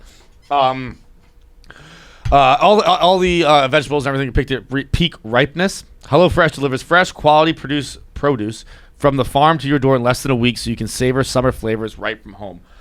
Update your delivery address and enjoy HelloFresh at vacation destinations with just a click. Plans are flexible, so they work with your changing schedule. I am actually just going to skip mine next week because I am going on the road 4th of July. That's why you're listening to a best of right now, but that's also an option. You can just skip a week if you're gone. It's foolproof, step-by-step recipes. They make a joyful cooking experience and a stress-free summer. Plus, HelloFresh cuts back on time spent in the kitchen with meals ready in around 30 minutes. It's faster than ordering food. I know it seems simpler, but trust me, that 30 minutes every night when I cook are just fucking divine. Go to HelloFresh.com/KFC16 and use code KFC16 for up to 16 free meals and 3 free gifts. That's HelloFresh.com/KFC16. I have that sobering thing happen to me every few days because I forget that I have Jaden Smith tattooed on me. So on the show years ago, so in the show, like if you lose, if you said that so casually. yeah, but like, it's my life. Yeah. Yeah. If you lose on the show, like you get like quote unquote punished. It's like it's something you endure that the other guys don't. But sometimes you lose together, and more than one person will take it at the end. And so one time, 3 of us lost, and one of the guys got to. It's usually a surprise, and so we showed up, and it's like, hey, you guys are getting tattoos today. And that's not always the type of punishment it is, but. And so the thing was that we couldn't approve it or look at it until it was done. The only thing we could do was pick the placement. So I was like, all right, I picked my left thigh because I'm like, that's going to be the thing that's most hidden, right? And so we went, and then after like 5 hours in the chair, not looking, we get up, and the camera turns on every roll bandage, and we all have to rip them off one by one. and like Murray ripped off his thing, and it was a picture of him. So we threw him out of a plane once, and he cried. He cried the whole way down. We call it cry diving. And we also say he looks like a ferret. So they tattooed a picture of a ferret skydiving on him. Ha ha ha! You know, that's a good one. So That's kinda cool. Q is like an old like curmudgeon he's like the cat woman, but he's a man. Yeah. And he has 3 cats. So like at the time, now this was 8 years ago, but they tattooed on him a picture of a cat, and it says 38 lives alone, has 3 cats. And then I peeled mine off, and it was a photorealistic, literally a photorealistic like a picture of a 15-year-old Jaden Smith. Like, I mean, like, you ever see like look at the tattoos and you go, that looks real. Yeah. That's what I have on my left of Jaden Smith. How big? 15, like that big. I forgot he was 15. Yeah, so straight up, right? So then I have to live with that, right? Oh, you can just come right up. Right? So I have fun with it, though. Like, I have fun because people that don't know. That's a great story. Like, any tattoo is like, I feel like all tattoos are like kind of dumb. Some are kind of cool. Yeah. But they're all like, if there's one that has a good story, then it's a good tattoo. But the thing is, my God, which one there's a black? Oh my God. Yeah, so that's the wait, hold on, that's the first one. Shit. Yeah, hold, pause. hold. Yeah. So then, like I said, I'll have fun with it. Like if people don't know that I have it, like I'll just start talking about Jaden Smith like at a barbecue, like ad nauseum, and then until someone goes, "Well, you really like Jaden Smith?" And I'll be like, "No, I'm his #1 fan." And then I go, I have tattoos of him in one of my legs, and they're like, "No," and I just pull my pants and I show them, and then they feel so uncomfortable. I was gonna say, one, because they thought I was joking and they made fun of it. So then they're like, you have to walk it back. I'm like, no, that's cool if you like him. You like him. And also, it's a 15-year-old boy, like 3 inches from my nuts. You know, and so I forget I have it. So that was my point. Like every once in a while, I'll go into the shower and I'll look to the left in the mirror and I forget he's on my thigh. You know? So then, fast forward to about 3 years ago, we're making the movie. They surprise me, get in touch with him. He's in the movie, and I go crash. He was doing a movie premiere, and I go crash his premiere, and he's doing a Q&A, and I don't know he knows, and I'm like, hey, so I have it on my thigh. So the whole thing was like they made me go in there and say in front of everyone, I'm your biggest fan. I'm a diehard Jaden. And then he's like, yeah, are you? And I'm like, yeah, I will. Like, let me show you. So like, I'm thinking this is all happening. So he calls me up on stage in front of this whole movie premiere, and they just see. I mean, maybe some people knew who I was, probably, but not everybody. So they just see this guy get up saying like, I'm his biggest, and then I pull my leg out and I have a tattoo of him. The place is like, what the fuck is happening? And then he goes, yeah, that's me. He goes, that was like 6 years ago. He goes, I'm 21 now. Like, you need to update that. And then the whole crowd just is like, what? And they start cheering. And then he's like, let's go. And we leave, and we go right from there to a tattoo parlor. And with him? He poses for it. And then I have a 21-year-old full-color Jaden on the right thigh. No way. Yeah, they made me get it. So I did it. You know. Wait, so did he... Was he stood there in on it though, or like he was just in thought on it was it. a cool moment? Okay, at that point he was in on it at that point. Yeah. I didn't realize until that point, amazing. and then he posed for that. That's like literally that's what he looked at. So that's that boom. So I have him 15 years old on the left, 21 years old on the right. I mean, you know, you're gonna have to do like 30 on the back. Or like that. Like, you gotta just keep doing this until they say like every 5 years I have to get it up. Or I'm like I'll just put like a Smith family Mount Rushmore on my thigh and get the rest of them. You know what I mean?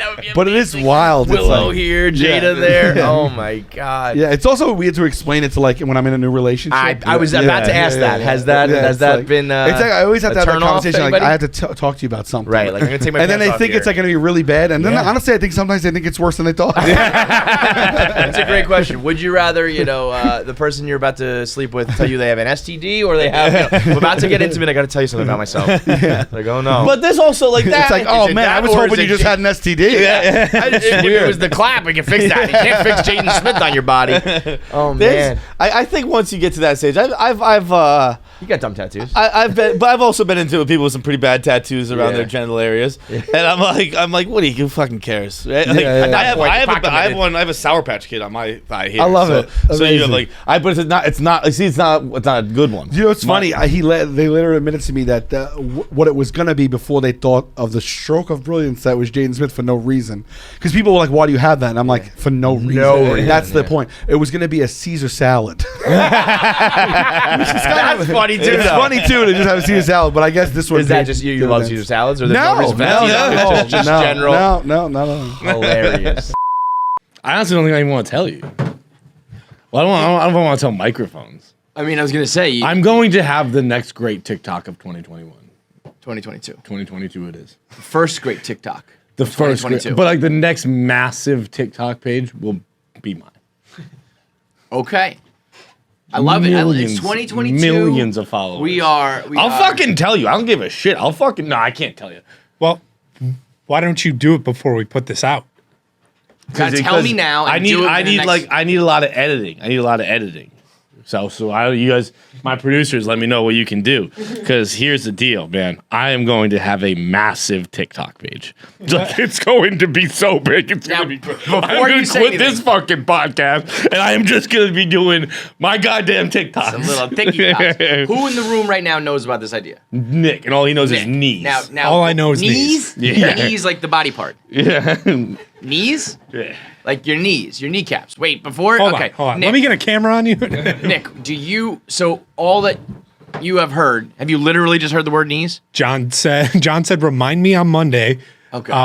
About knees. So I Why can't is even he ask taking you his if you pants think off? it's a good idea. You don't even know what the idea is. No idea. Does anybody else? No one knows. No, this is just in your brain. It's one of those right things, now, though. If Whenever someone, John if calls you were to his just shot, pass out and die, no one would know your idea. No one would ever have heard it. Okay, John is now taking his pants off. If you're listening to this episode, go to YouTube, KFC Radio, subscribe and watch this so you can see him in his yellow underpants. Those are a color. He's now playing a song. Wait, I'm gonna put on a regular version. What is this? We're going down. What song is this? Is that? We're going down. Okay, I'm watching John's knees. Weird white man knees. Lumpy, strange knees. His pants are around his ankles. He's just. Is this it? Is this it? Oh, you do? Not done yet. Okay. So I was gonna say this might be a TikTok too, where you just like wiggle your knees, and people are just like, "Yeah, it's the knees guy." John, turn. Right. Okay. Turn to the left. Turn to the left. So you're singing with your knees. I'm telling you right now, this is $1 billion TikTok idea. Show it to pass. Yeah, the man is making his knees sing. Hold on, your dick is just step in back. it. Yeah, step back. Cover your dick up and make your knees talk. What them knees do? Make them knees talk. Have you been practicing with this song? The knees are singing. They're about to belt it out. Flexing those knees. I don't know. This is going to get so many followers. You're rich, dude. You're rich. This is it. What's the account going to be called? I don't know. Yeah. It's got to just be like something like the knees guy. You know what I mean? Bro, like, I was fucking just doing it. I got out of the shower and I was just like, we're going down. I was like, this is so to just clarify for anyone who's listening, John had his pants around his ankles. His knees are like bumpy white guy knees that look like faces. That's not just you. A lot of people have like knees that there's the mouth and there's the chin and it looks like a face. And he was kind of locking his knees like. Imagine you lock your knee and let your knee go. Lock your knee, let your knee go. So it looks like the faces are singing. So he was doing that on beat to Sugar. And it's also it's good for like because white people we dance to lyrics and we dance. So with our I knees, can like, dance to the lyrics and we just I can't dance to the beat. We just kind of do those things like we do like those are our dance moves. We just like move your knees awkwardly. Do you think you can do like a ballad? That's what I would want to see. Like a I don't Celine. know. Adele was gonna be my next one. Which one? But I don't know. But rolling in the because also I'm gonna design my knees. I'm gonna dress my knees. Got it. Like maybe my outfit and like it'll start and like there'll be like a zoom in on the knee, but like in the outfit you see maybe a punk rock outfit or maybe an opera gown if I'm doing Adele. Like so you'll color it, but then you'll have like fabric like clothing on it, kind of like. Well, no. I'll be wearing the whole outfit. So it's not like each knee individually dressed. Knee was gonna be but yeah, I was thinking maybe some hair taped up above. Because I think if you have a mouth, it would really drive it home. If there was like a mouth drawn on. Oh no, I think I like it better like this. little abstract. You know, you got to use the brain. Like, oh, okay, I see. I don't want to let my viewer feel the passion, not tell them. When you say, like, you see, look at that cloud. What do you see? Yeah. It's like as Dave would say, a rock blotch test. Yeah, man. The key, though, I'm telling you, the key is going to be the name. I know. It's got to be like either something super simple where it's like you're the knees guy, or it's got to be like a play on words or something funny. Knee banging? Knee banging. Like head banging? But nah, it's not all going to be head banging stuff. Knee banging sounds perverted. Because I'm just thinking of like bones or no bones, you know? Yeah. Knee banging, I'm picturing somebody putting your dick behind the back of someone's knee. Yeah. Which would work. Who amongst us? I know. Have you? No, fuck no. I'm not a pervert. Well, don't fuck no me. I think I'm going to fuck a knee soon. I think I'm going to get a foot job soon, and I think I'm going to also parlay that I've fucked a soul before. Have you? Yeah. Like, not like fucked a soul, like SOLE. I fucked plenty of souls. I want to fuck every person I've ever fucked had a soul. Not afterwards. Not when you were done with them. But like I fucked like an SOL, but not like standing up. 1 foot? No, souls, 2 souls. Yeah, like I want to fuck somebody's feet like that. Yeah. Okay. But it was like it wasn't like. But I want to do it strictly to check off the box because I don't think it's gonna feel like it was. It is very quickly like I am just fucking a foot. Oh, I'm so happy. By the way, Adriana Chechik is not a fan of 69ing, which I think is just the final like nail in the coffin for my argument. How do you know this? I 69 with her over the weekend. She was on Plug Talk. Oh, right. I've been texting John about this. Adam, we have to get Adam on the show. Yeah, we have to talk about No Jumper, Adam from No Jumper and his fiance Lena the Plug have just. I mean, it's now the second best idea next to Knees TikTok. But they just. I know so many people want to fuck my knees. Yeah. Oh, I don't let them. Well, for money. For money. There's probably some creeps, like some creepy dudes out there who will want to fuck your knees. Yeah, not for many. sure. Not many. But all you need is one. All you need is one whale. But Adam and Lena have their new show Plug Talk. They just do an interview and then they fuck that their person. They just fuck that guest. So it's like a 40-minute interview and then a 20-minute sex session. Where they just do porn, and it's the most brilliant idea I've ever heard of. It's awesome. For a guy, I think they made this for me, because it's like I've always said, like I want to watch the porn in the beginning where they do an interview and they ask you all those probing questions, and that's like mostly what it is. Sometimes they get into sometimes they're like talking about the business, you know what I mean? Yeah. Adriana Chechik was talking about like how much she charges, and you know what Adriana Chechik did?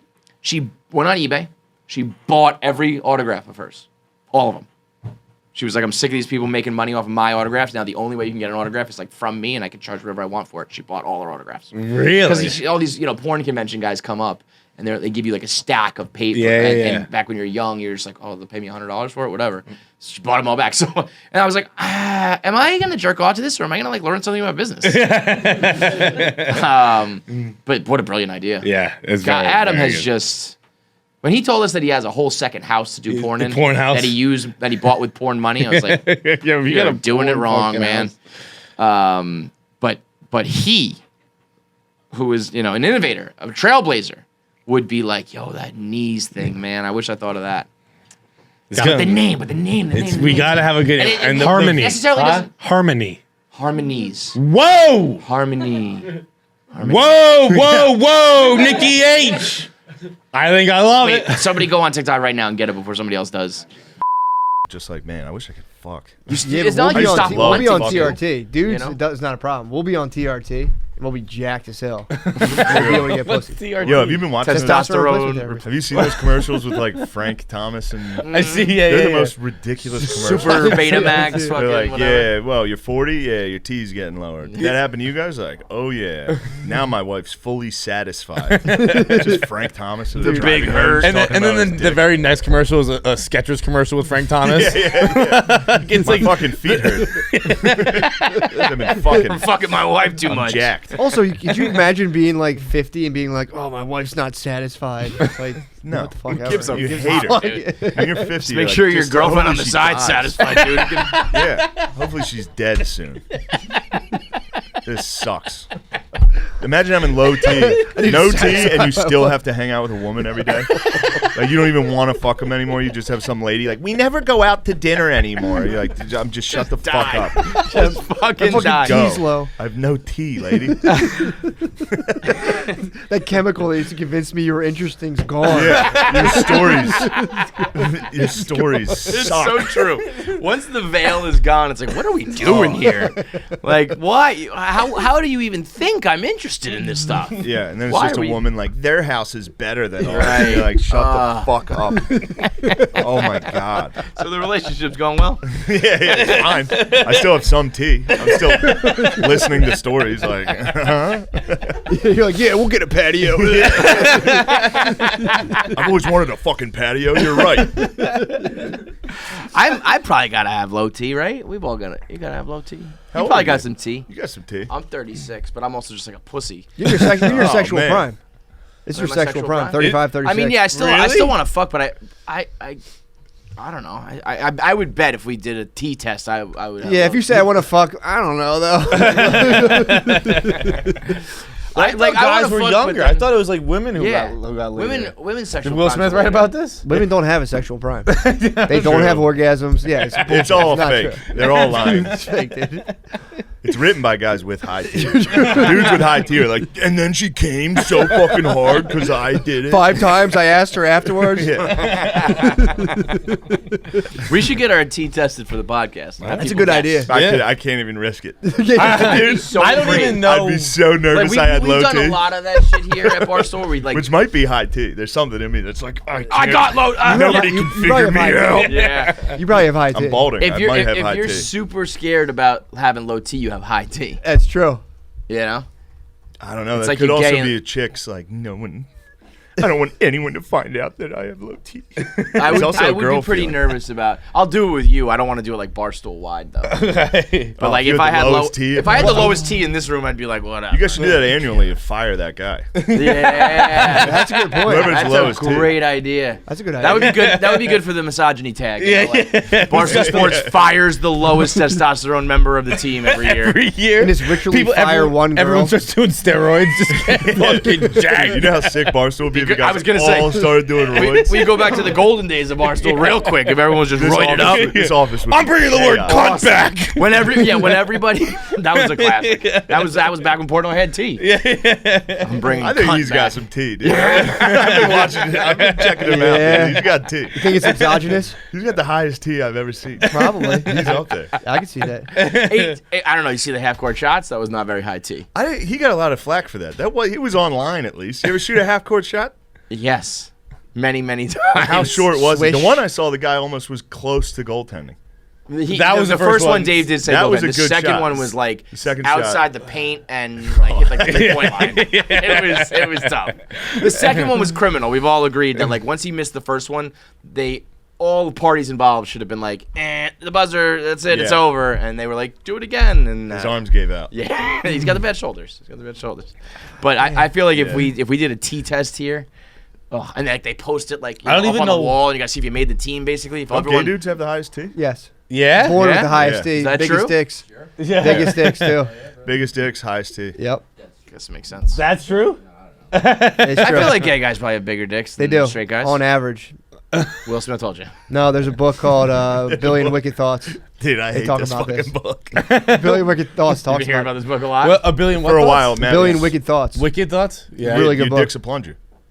Oh yeah, I mean Yeah, plunging 'cause it out pulls the cum rival. out, Yeah, right? yeah, Yeah. plunging out. Yeah, Matt when I told me learned that years fucked ago, me up. and I was mad about it. Why? High T. I was That's high mad. T. You don't want I don't like sexual other rivals. guys. I don't like sexual rivals. And then Matt told me about it. And I was like, "You're reading all this hippie fucking bullshit."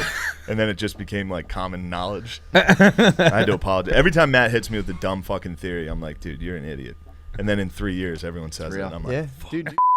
We've got Pappy Chaps on the line for a little impromptu session. I don't even know what's going on here. I think you said you wanted this to be a surprise. Yeah. Fights has not told anybody what this is about. I'm assuming with you, it might be like butthole related or close. Yeah, okay. I'm just saying it's a wild card. You never know what it could be. You're in the neighborhood. I'm in the neighborhood. Is it balls stuff? No, you're closer though. Warmer? Dick stuff? Yeah. Okay, dick stuff. Yeah. I went, I traveled upwards. Chapsy called me Friday night. Was it Friday night? Yeah, I think so. I think it was Friday. Friday night, Friday evening, something like that. And posed just a delightful question that I'm going to let him pose here. And I was like, you know what? We got to discuss that on KFC Radio. I mean, if it's dick talk, we do. We do. All right. So let me set the scene a little bit. So if you're familiar with pause for a second. pools. Let me set this scene for other people. If you're not watching, Chaps is doing it from his spot where there's just every American president plastered against the wall. We've got Except Marine. two, and it triggers people big time. Oh, I All bet. the president but two. I don't have Trump and I don't have Biden up there because I don't want those two fucks associated with me. I kept Andrew Jackson is staying. I was gonna say Trump and Biden are the fuck outta here.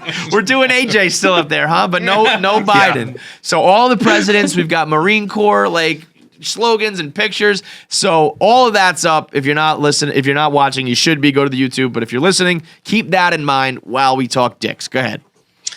And I don't remember where it started in my brain, but there's something about a cock, like a flaccid cock, that is just so comfortable. like if you look at it, when it's flaccid, we've always thought of it's kind of gross. And I think women being like, oh, I don't want an unsolicited dick pic. To me, a soft dick is like human stuffed animal, where you can just, as long as it's not hard, once it becomes hard, then things get nefarious and gross. But if it's soft and you just rest your head on it, and it's basically so soft, it's made of that same kind of silky material the dermatologists want us to use so we don't get as many wrinkles. If you had a beach, a bean bag full of dicks, it would be the most comfortable chair in your house. It is. When Chaps called me with this, I was like, holy shit, he's 100% right. The texture of a penis. A penis is one of the more miraculous things in the world. Yeah. Because I said it's a shapeshifter. It lives in a state that we haven't quantified yet. It's like when water can be a solid, gas, or liquid. Your dick is a little bit of everything. It's no your gas. Your dick is like a kitten. I said like a mouse that can kind of ship into any shape it gets under, right? Like a mouse can fit through a hole. I could fucking put my dick in I could put my dick through a fucking pinhole, and it would just get stretched and skinny and. You know what our dicks are. Scott Calvin going into a house without a chimney when it just fits down. You can stick your dick in anything and fill it up the same exact way, whether it's a shot glass or a protein shaker. Well, Chaps, in that sense, it is gaseous. So it's liquid, solid, and gaseous. It fills up the whole room. It does fill. Yeah. It does. A dick is the center of attention. Every room it goes in fills the whole thing just like the gas. Now, wait. Here's my problem, though. First of all, we kind of had this discussion a while back. I don't think that you can call our dicks, certainly when they're soft, cocks. We had this talk. Yeah, I don't got a cock, no. A cock is usually like a 10-incher. Probably not really many white guys with cocks. That's a different. That's when your dick is shape shifting to its final form. So we can't call it a cock. No. Also, but did anyone pose that idea? He said cock in the very beginning. Well, okay. I think it's the way that cocks can go two ways too. You got your hard C, you got your big capital letter C cock, and that's when that thing is just ready to go to pound town. And then you got your soft cock. You got your casual passersby cock, where Now, if you're walking past a fucking Harris Teeter and somebody's pissing, that guy's got his fucking cock out. So here's my thing. I've said this many times too. My small cock, my soft cock, embarrassingly small. I mean, it's just so small that it almost crosses over into button territory. That almost when you get out of the shower and it's cold. Yeah, where it's going inside almost. And that I don't like. That doesn't give me the soft, cuddly beanbag chair feeling. But I need my dick on a good dick day, still soft, when it hasn't begun to defy gravity yet, and it's still just flopping there, and it kind of rests. It rests in like on my balls, much like it's like a butter. It's like a stick of butter in the buttered dish. You know what I mean? Well, because it's like they go inside of it, like hand in hand. My dick goes into my balls. Hot dog in a bun. Yeah, hot dog in a bun, where it's just, that's what I could take a nap on. Well, we've long thought of cocks wrong, I think. We've always viewed the combo of testicles and penis as Batman and Robin, where the penis is Batman. We've got that all wrong. The penis follows the lead of the testicles. Okay. So, for instance, when you're cold, if your balls start to shrivel up, your dick looks at your balls and is like, "Oh, the balls are tightening up. Retreat. I better get out of here." Retreat. And Yeah. back in. Yeah. Like the penis follows the lead of the ball. But when I have a long ball day, you ever have a long ball day and good wood, and then you almost have that flying squirrel attachment from your dick to your balls? You know what I mean? Like, I feel like if I had a long ball day with my good dick day, and I was outside nude, and a gust of wind hit me, I feel like I could be taken away with that thing. It's a jib. You got your jib out. To change direction. The old I could use sailor as a you. runner. My dick, I'd be flying away. I'd be like Harry Potter playing Quidditch with that thing, flying around with my dick and balls. But the Chaps had and this is where I really thought that you kind of hit a home run. Is Chaps said if there was a pool of flaccid dicks, would you jump in it? And I'd jump in a heartbeat. I draw the line there. I would jump in. I am officially out. It's fucking it's comfy. John is now grabbing his flaccid like a penis. little part. Like it's just like it would be like swimming in Jello. Bro, right? Swimming in Jello. Jumping into a pool of Jello. dicks is be like one of those horrendous. slimy finger traps that you can get from the dollar store. Yeah. I'd swim in that. Would anybody not swim in Jello?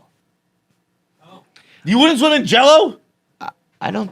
No, I think you would drown. You wouldn't be able to get out. Yeah, I don't think I'd swim in these I've dicks. thought Don't about tell me this. I drown in dick. You'd I wouldn't sink. drown in Yeah, dick. this is more like a. I don't think it'd be swimming. I think you'd be we know, resting. Zach. We know you'd rather swim in dick. I'm thinking this is like a ball pit. I think it'd just be resting. You wouldn't be swimming. You'd Yeah, be you'd be like on top of resting it. It would be- on just a beautiful, beautiful pillow of cocks. In my wildest dreams, if I was just covered in soft dicks, I'd feel good about it. I think I'd feel good. Go off, King. Yes. I'm picturing. I think it would- a Scrooge McDuck dive into the It's dicks. just a bunch of and you're flashy. swimming Exactly around right. through these dicks. Now we're cooking. Yeah. How many dicks do you think fill a pool? Good question. Oh. That's like one of those Google questions on the interview. So if you had an empty pool. Well, you gotta. Let's say we go with a basic Intex pool that's for an above ground pool, more easily to Sure. picture. Yes. So you got 4 feet by about 10 feet. That's 40 foot in perimeter, and I think that's at least 70,000 dicks in a pool. Is it really? I was gonna guess hundreds of thousands. Oh, no, yeah. not hundreds of thousands. I would think you need 70,000 dicks. How many? We're gonna. What's the average dick size here? Well, you got to look at the 3 square inches? inches of a normal cock. So let's Say- say your average American cock is 4.5 inches by about. But that's running hard. You're 1.75 running meters. hard. No, here. we're talking the average, soft. The Game average soft dick, I would say, is no more than 3 inches. I'm gonna drop it down to 2. Yeah, I mean, between micro penises and my penis, and then then then you have a couple outliers that are a little bit longer. I would say we're in the 2 to 3 range. And so, you lay those out and start making, row after row. Like 8 John Hamm dicks in there? Yeah, there's very few. A couple of Justin Thoreaus, a couple John Hams. Those are the outliers of the situation. But and then you're gonna just do a cannonball into those dicks? Oh, I'll do a head first dive. I think I wade into it like it's really cold water. I think I'd want to get warmed up in it. Start dipping your toe in the dick pool. But that's the same thing. Once the water gets to your balls, when it's cold, you're no longer cold. Once your testicles and dick head are completely immersed in water, I don't think you have that same issue going in. You go in slowly until you reach that point, and then you're good. And I know what everyone's thinking. They're thinking this is gay. It's not gay. Don't make it sexual. This is it's just about comfort. There's nothing gay about swimming in a pool of severed soft dicks. Dude, is. You telling me you wouldn't go to a spa that's just a pool full of dicks? It would be incredibly comfortable. Well, since this isn't sexual and that's not gay, would you swim in a pool full of pussies? Oh God, no. No way, stinky. Come out smelling like a bunch of pennies. What about if you had, those things that you put on your head if you have a headache, and it's like the wires, and whenever it goes there. Love those things. Yeah. One of those, but with dicks on the end, like to really relax you. Just a cat of 9 dicks, just to slap yourself in the face. Yeah. This is your gayest segment ever. Absolutely. This is gayer than sucking or fucking dicks. This is so gay. There are just saying, maybe just a live one that's nice and hard to choke on. Maybe a live one that's coming in my butt. Yeah, that would be good until some cream comes out. I love that. Heavens to Betsy. This one comes all over my face. This one set me back. This one set our show back. For anybody out there who's like, KFC, I had to stop listening to KFC Radio. It's just a bunch of dumb shit about sex and dicks. And I was always like, no, come on, it's intellectual. This one sent us back. Well, I mean, you kind of fucked us by throwing the I word out there. Setting the bar a little high. You want to say it's not just dick stuff? Fine. Intellectual, I'm Certainly not sure not. we breached that topic. Certainly not. Oh, my God. So would you swim in a pool full of dicks? Pavs? I can't swim in the first place. Pavs is like, I drowned? Sure. Can you drown in a pool full of dicks? Yeah. Like you can suffocate? You can choke on dick, yeah. Yeah, you can choke to death on dick. Yeah, you got so many dicks surrounding your arms, it'd be hard to move. Imagine someone being like, yeah, no, they choked on the dick. And it's like, oh, really? It's like, not what you're thinking. It's not what you're thinking. Oh, no, it's way weirder. It's way weirder. Way weirder. He somehow severed 70,000 dicks. And then filled a pool with them. And then, you know what we need? We need to find somebody in the porn animation game, like the guys who are making those pre-roll ads that I really like, Yeah. And we need him to make these things for us. Like I need someone to make a really pool full of realistic human dick. We need the to ones get that, because the thing about those ads are it's so floppy. What about everything you just moves. make those mice that grow ears? They just start growing dicks, and then on their backs, and that would be awesome to watch. Oh, you mean they grow the ear for like human transplants? Yeah, for like cloning or whatever. And then we'll just put chop it, put it ear in, on the back of it. Put it in. Like just have a bunch of rats walking around with cocks on their backs. We need to get I'm trying to think, like porn stars start selling male porn stars sell flesh pipes, and then we put those in the pool. That's a good invention. Like flesh. What? What's going on now? Fleshlights? Yeah. Flesh pipes. That's just a dildo. Yeah, it is. Yeah, just dildo. Yeah, no, that exists. Yeah. Flesh pipe's a better name than dildo. That is. They should call it that. John but just also had his own personal, where you take Uber and they're like, we're going to make a car, but make it longer. So you can do, he just invented buses. Uber. They should take guys' fucking penises and make them. I'll give you this, though. Son of a bitch, No. But here's the thing. I'll tell you the problem with those dildos. They're always the hard penis. Yeah. We're going to invent soft dildos. Yeah. I will. This is a call to Whiskey dicks is what you could call it. My favorite thing in the world is to look at Jackie's face during these things. She was just scratching her face like, what the fuck? Soft dildos? Why would they cared that a microphone wasn't on for this? Really, guys? We're gonna cry over the world not hearing this fucking show? Man. All right, so we got to invent flesh pipes, aka I will volunteer. soft dicks I'll get my swimming. soft dick molded by a professional company. Would you do that? As long as they promise to make 70,000 of them. If having your soft penis come out in 3D would be an absolute I think we should get our soft dicks, nightmare. our soft dicks 3D printed. I've had this nightmare before. We get our soft dicks 3D printed, and then we put them out there, and people have to guess which one's which. We just put it out as A. Well, we still have to take our testosterone test first. We got to do our low T and high T tests. Yes, we'll put them out there, and But are you guys gonna start doing testosterone? I want in on that. I feel Well, like we're my gonna T get is it- so low. It's gotta be. So that was my thought was like I have to have the lowest T in the history of like functioning males, and so we were gonna get tested and have people guess like what our T is, and then maybe we could get on some testosterone. But I think having people guess your flaccid penis is the most like vulnerable thing you can do. I think I'm not doing that. I think I have not agreed to that one yet. I think I pretty successfully shifted it to testosterone talk. seems we found our way back to a topic I didn't want to talk about. Bro, I would helicopter so hard. Yeah, well, that's not soft. I know, but I would come out of that. If you come chubbed up, I'll go chubbed up. Well, that still counts soft. I don't even know. I think you guys have to do it in the same exact locale.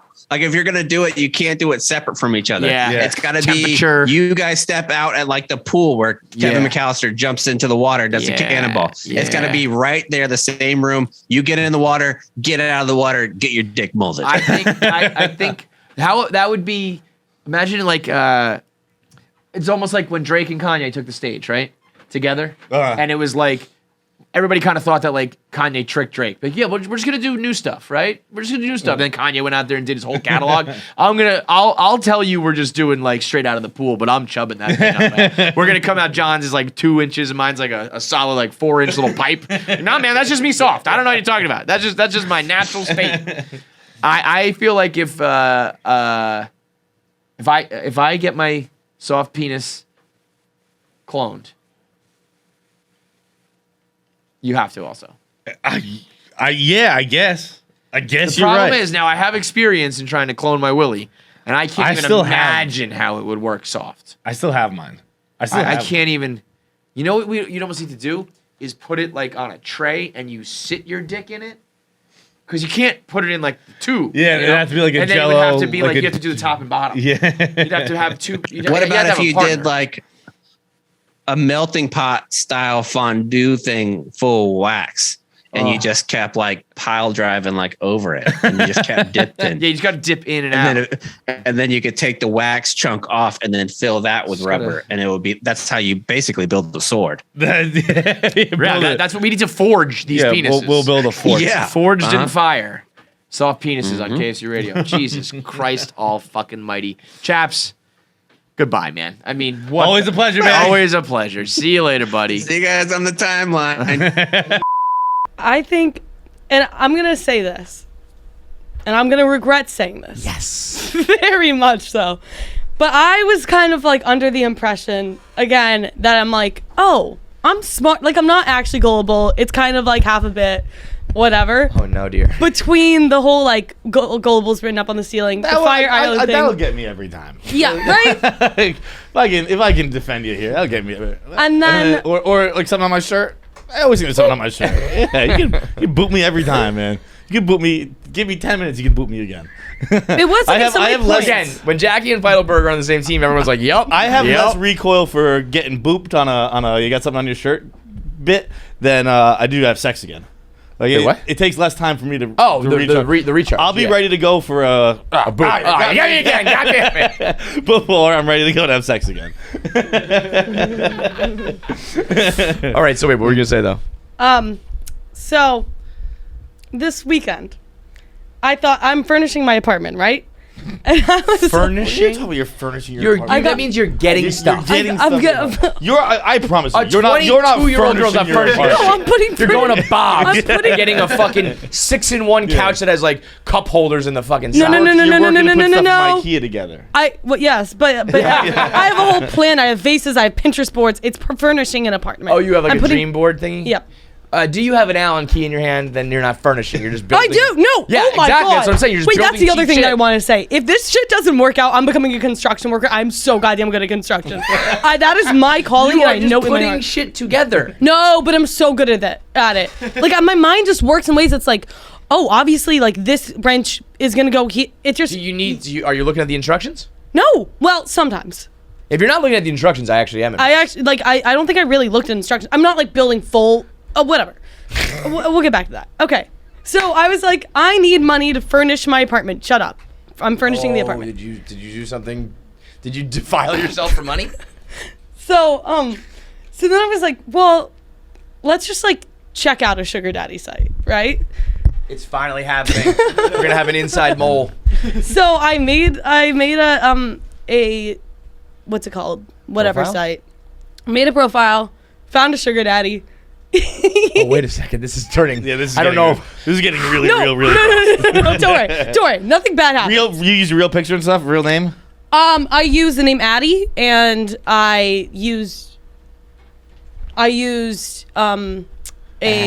I did use a picture, which I was like, that was dumb. I shouldn't have done that. So, like, I had my face and everything. But I was like, oh, it's like Addie. Like, nobody's going to find me, whatever. So then Jacqueline. But but here's the thing. This is no judgment zone.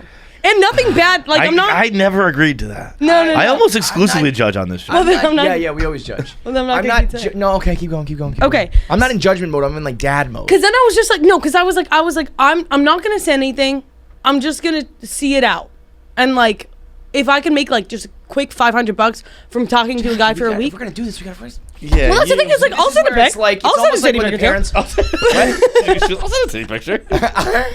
Jackie, before you become a sex worker, talk to me in Yes, Kevin. because I'm like the parent who says like, you can drink in my basement. That way I can control it. If you're gonna pimp yourself out, like I'll be the pimp. We'll get real money. We'll do this right. I know, but then I was just like, this would be like I would. I meant we'll give you money.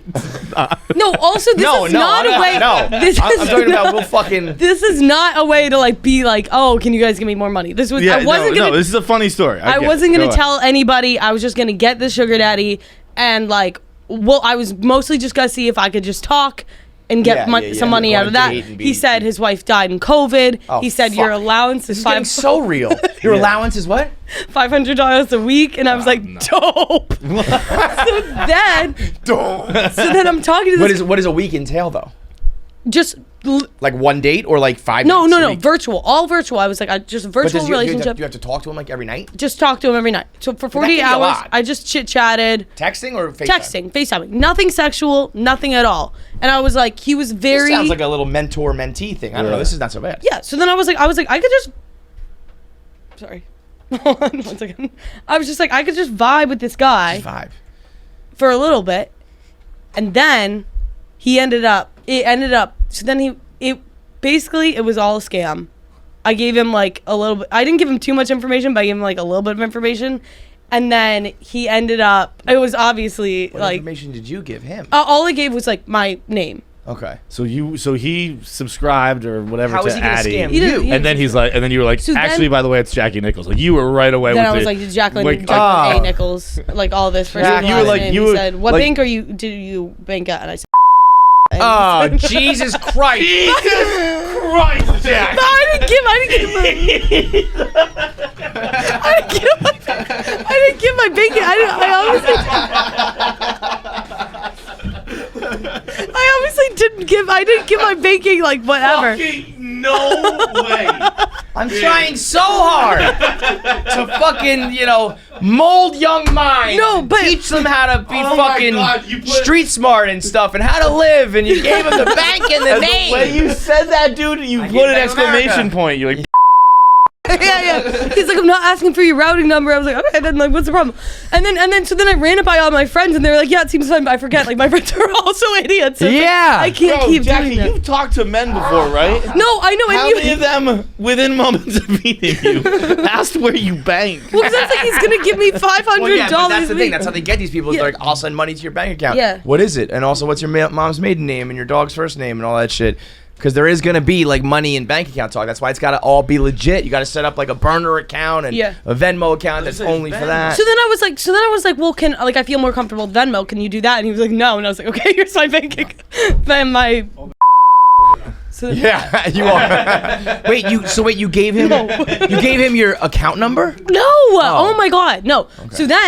So then I was like, this guy like doesn't. So then I was like, he like doesn't speak English very well. Real quick. Oh, hold oh, on. he didn't Is your speak- account number hooked up to this site that you were trying to get money? No. to? No. Okay. I was he a very- Nigerian I was prince? gonna say he didn't speak English very well. I'm really shocked by this. So then he was like, I'm from Georgia, born and raised. And I was like, that feels like a red flag because you're not speaking English very well. This is all texting or This is all email? texting. Okay. This is all texting. And then. Why is Georgia a red flag? Because he was speaking English well. No, it's just he should be speaking like if he's from Georgia, from LA. He said he's from Georgia, He sent me America, or pictures. I was gonna say Georgia, the Georgia's a country that can, No, Georgia, America. He was like, I'm a Southern, but it was like a whole lot. We talked like a lot, and I still didn't figure this out. Like it was crazy. He sent me pictures of him and his kids. He said his wife died from COVID, and he was like, he's just trying to like be like get just vibes, whatever. then I still didn't pick up on it. And then like looking back on it, it was every single red flag possible. Yeah. And then finally he was like, could you be so kind to send money to my caretaker? Like, I'll send you $500 if you could send me like $1,800, and then like I'll send it back to you right away. And I was like, okay, this is like here we go. Yeah. obviously a scam. How Anyway, now, Sugar baby, sober or right? drunk? this was super sober all Super weekend. sober. Yeah. But the point is, like, you would think that because I got scammed with the foot pictures like a while ago, that I would have learned my lesson. Yeah, It's the same thing. Didn't learn the lesson, and then I just was like, okay, we're not that smart. We just gotta like, we just gotta be like a little bit more we careful. gotta adjust. Got a game plan. Yeah. We gotta change. We're no longer a running team. We gotta like, we gotta try to attack through the air. We're just not smart. Acknowledge the problem. Yeah, right. The first step is acknowledging. I know this. I don't live and learn. I just live, and I know this. But it's like that quote a lot. I like that line. I don't live and learn. I just live. I'll tell you how we're gonna pay for your shit. Is a T-shirt that says that. That's what's up. I don't live and learn. I just live. I like that a lot. So I'm working on it. But yeah. Now, I'm are you getting still an active sugar girl right now? Are you still looking for? No, I think I'm done. I think I learned my lesson. You learned your lesson. I But mean, there are, like- here's the thing. I genuinely do not look down on it at all. But then when I hear someone I know doing it, I get scared. I get nervous. Like the dad in me is like, Jack, don't do that. Well, I thought you don't know this who you're through. getting involved with. What if they become a stalker? You know, it's not like, oh, I think you're like trashy if you do. I swear to God, if I was a chick, I would absolutely do it. I guess if I was a chick, I would have all the nerves and shit. If I had a chick with my brain, if I became a chick tomorrow somehow, I would be a whore, a literal whore. I would let everybody fuck me for money, is what I'm saying. But for other girls, I it's would like, be more likely to have sex for money than I would to text you all night, dude. Text I'm like, 5 nights a week, like 7 nights a week. I'm That's fucking fucking out on that brutal. shit. But how about this, dude? How about you shut the fuck up? I'll come over and suck your dick if you stop texting me. Yeah, like we can do this in a matter of 3 minutes or over the course of like 30 hours a week. Leave I'll me just get the this done. fuck alone, dude. But like, I think there's such a market for like foot pics or like tit pics that don't include your face and shit. That there's ways to do this, but I'm also just like I'm joking about it, and then when she started to say that she was really doing it, I was like, okay, wait a minute. Well, because here's my thought process was like, I'll get like DMs from like being like, I'll pay for stuff or whatever, but I'm like, that's a little too, like, I wouldn't do that. That's like too close to home. Nothing KFC Radio. But if it's like a 50-year-old man who has no idea like what Barstool is, like, if he were to out me, I would just out him if he like is like this whatever. Yeah, but also don't you feel, well, this guy's wife died of COVID. So. Don't you feel like there's maybe a way to do it? I think if you're open about it all, it kind of takes away any of the stigma. Like if Jackie was like, I get KFC Radio listeners to pay for my shit, and I'll tell you about it. We'll do a segment on it. You won't out anybody's names or anything. There are just men who will pay money to girls for affection, attention, sex, whatever. It's just a matter of whether you want to do it. And I'm always like, rock on, but I get nervous for you. So I just decided I'm just gonna be good at my you- job, and I'm just gonna do that and then get money that way. There you go. Quit your job and become just like become good at this job. Oh yeah, like, yeah. Keep That's trying to make money this way. Cool. I like that one. Like make a T-shirt that says, "I don't live and learn. I just learn. I just live." Yeah. And you get money that way. Okay. You'll get a merch bonus, and that'll be way more than talking to an old guy with a dead bitch. Yeah. Well, he didn't. That wasn't even real. It But wasn't yeah, even real. yeah, yeah. Anyways, so that's that. Pavs did that the other day, right? You had your one day where it was like, I don't even know if it compares to that though. That's nuts what he did. It was gross. I mean, it was crazy. If Pavs thinks you're gross, you're disgusting. I did admit to eating uncooked burgers the other day. I did that in college 2-3 times. College. He's 30. I live like I'm in college. Look at my hat. Yeah. I have a quick question for you, Fights. Today, on my way to work, I'm about 10 steps away from the office, and I'm around in the corner, and a guy in a wheelchair with no legs asked me if you could help him cross the street. So obviously I do it. I cross the street. And he goes, can we go one more? So I go one more. And then we went another. How far? And another. Wait, what? And another. How far? 14 blocks. What? 14 blocks. 14? How did you not lead the show with this? You walked a legless homeless man 14 blocks? And I kept asking, where are we going? I'll just bring you there. He said, we're going to the store. And I was like, what store? He's like, the store. The store, bitch. And then I was just going to keep going. I want to ask you, how many blocks would you go? Wait, I was so going to keep you going. got to like 28th Street, and then you went to where? 15 feet, and then I don't even know where I went. You were going north or I south? was so flustered, and I called somebody we were going north. So you went to like 42nd Street. Wait. Was that today when you were already here? Yes. That's why you were gone for That's an why I hour? was gone for so long. I went to go get breakfast. I didn't even get breakfast because I got to get back just in case there's something going on. I didn't even get breakfast because I was on my way. 14 blocks? 14 Dude, blocks. I don't even think Feitelberg would do that. And the reason why we stopped is because he just hit the brakes and said, "Go away." But wait. He can't wheel himself? He could wheel himself because he obviously got there. At some Right. point. But So he's what do you but he's even "Can bring just to help the me?" table here? He must do that to people all the Yeah, time. yeah, he just And wants Dude, to I'm surprised he partner. didn't take you to some back alley and just rob you. Yeah. Because I'd Or get at least- robbed or at by. least I would be like- definitely get robbed by a Legless homeless man. Definitely. But give me your wallet. I wouldn't even think. to Okay, run. I'd be here like, you "Ah, go." Fuck, you got me. Bro, I cannot even fathom doing. If that was me, as that man opened his mouth to talk to me, yeah. like I'm 10 feet past him while he's saying the word store. Like I am spitting on him as I walk by him. I am kicking him over. I can't believe you guys talk to these people, let alone walk a mile with them. You walked like a mile. Like a mile and a half. That is insane, Pavs. So Pavs is that's wild what? It took you because 20 he's- minutes? It took me 20 minutes. Yeah, I mean, Nick And you had to was walk in a meeting back. the whole time, and I just got back right before he got So back we walked from the like meeting. 28 blocks. Yeah. Dude, that is genuinely insane. Didn't you also like have a homeless person in your apartment the other day? Oh yeah. No, they didn't end up not being homeless, but I woke up like 3 Saturdays In your ago. apartment or in your apartment building? In my on my couch. On my Two of them. couch. Two A of them. homeless person. Yeah, so basically, I woke up around 6 a.m. and there's just 2 people that didn't look like they belong there. They didn't speak English. And did your roommates bring them home? I was just I just like let it go for like 20 minutes, and then I went. What? I let it go, and then I went into each one of my roommates' rooms. So I was like, "Do you guys know these people?" I finally get to the last roommate, and he's like, "Yeah, dude, it's a long story." I brought that girl home. She doesn't speak any English, and as I was hooking up with her at the bar, and as they got in the cab, another guy jumped in to stay with her. He's like, they didn't speak any English, and then we get to the apartment, and they both just fell asleep on the couch. And then I just went into my room, and I was so drunk, I was like, I'll deal with this in the morning. And so then You guys are so lucky you don't get murdered. and he's like, you gotta go get him out. I can't show my face. I'm like, why? Is You? Me? What? You gotta go get him out, bro. I go in the bathroom. I give myself a little pep talk. I'm like, you're gonna get him out. You're gonna get him out. And I go over there. I'm like, hey guys, we're having some people over in like 10 minutes. Knowing Vamonos. They just go 10 minutes. 10 minutes. Oh my god. And you went, all I right, tried. I tried 2 more times, so I finally had to escort them out. Yeah. Bro, for future reference, tell us about these things. Yeah. I kept forgetting. Yeah.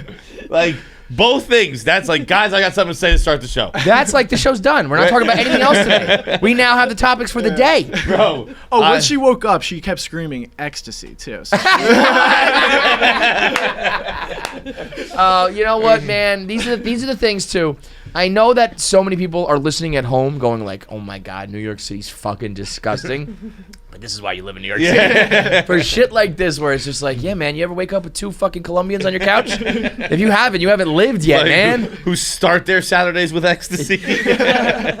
You know they were like, you know that was some sort of hustle, right? They were like, you know, he sent his girlfriend over there, like, go chat up that white boy, and we'll like rob him and his friends of their drugs in the morning or something. And they just got too drunk. Yeah, and they were like, you know, these guys are actually nice. We don't want to slit their throats. We'll go get the guys next door. I don't know. Okay, how about this? What's worse? Which one of these things is worse? The 14 block escort or the sleeping in your apartment? Escort. I think he's sleeping in the apartment.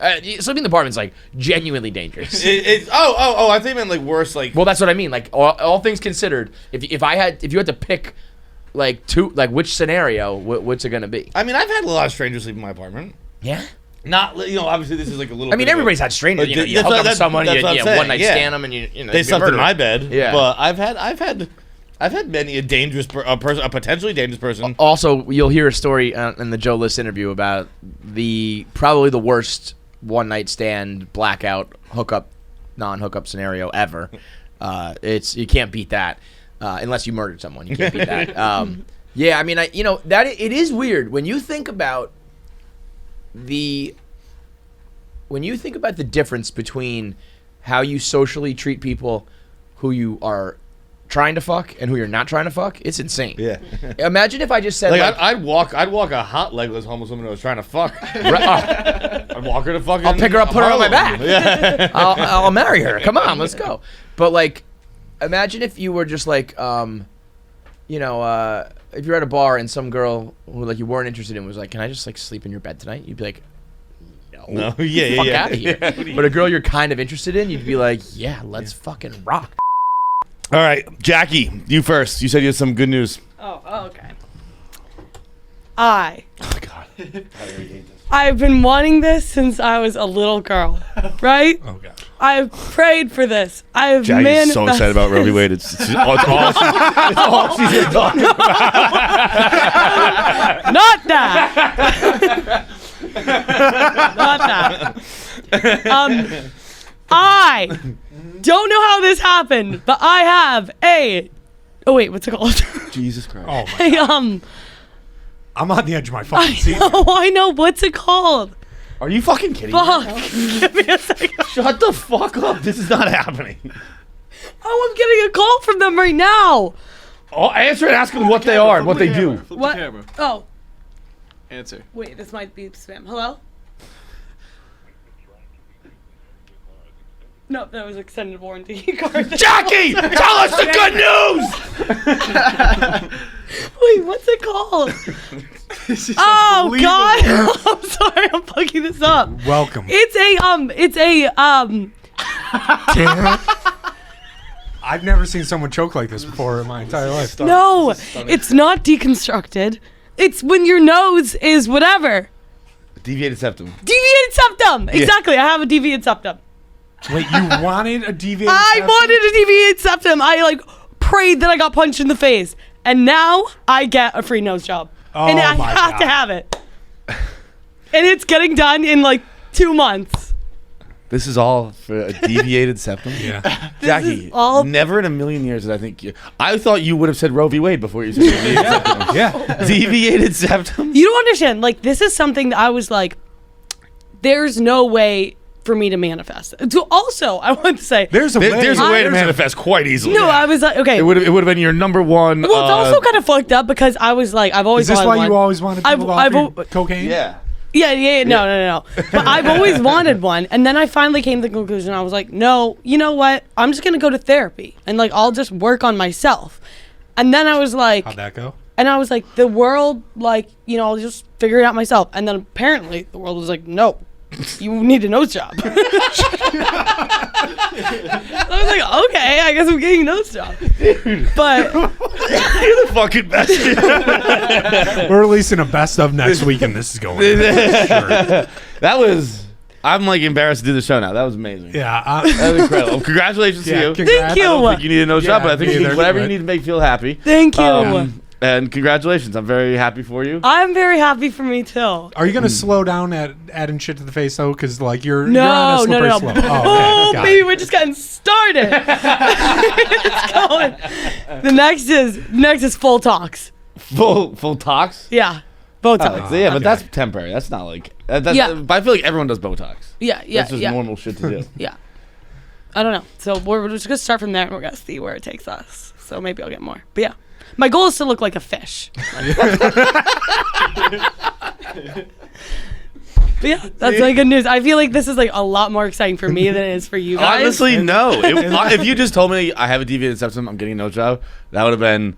I'd have said, congratulations. Yep. Great for you. The way in which you just told us that is... I could not be happier. I can't wait. I couldn't have nose guessed. job. I thought maybe you got a sugar daddy. I didn't know he was calling.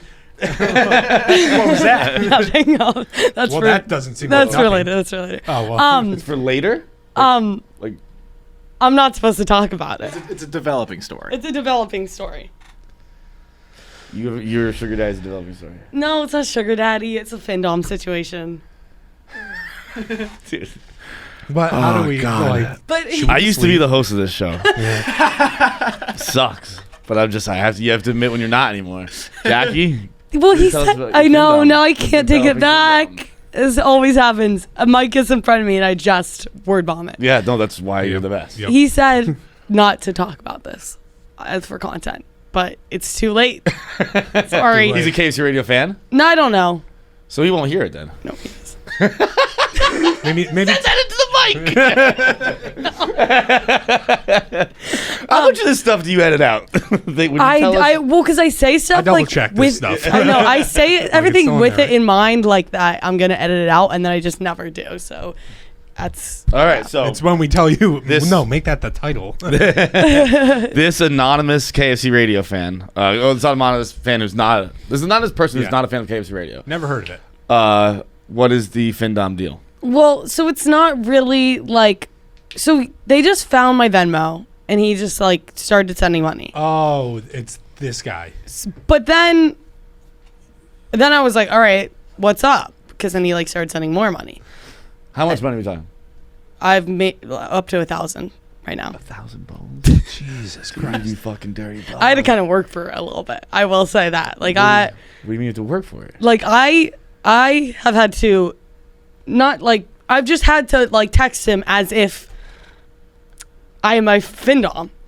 Kind of. Oh, well, take your phone out. No. Yes. I've got the receipts. Don't worry. She's not gonna say it. I've got the receipts. I got it. No, you outed me about how much I jerk off. I'm outing you right now. From Jackie. Wait, hold on. Let me just. Yep. From Jackie. Ha ha ha ha. You're so pathetic. He answers, it really makes me so hard when you talk like that. From Jackie. I bet you come so fast when I say that to you. Ha ha. How are you this perfect? Can I come, goddess, or should I wait for your pick? Don't fucking come right now. Oh my god. Pavs, I'm gonna fucking kill you. Dude! Yeah. Oh my god! How wait? All right, fuck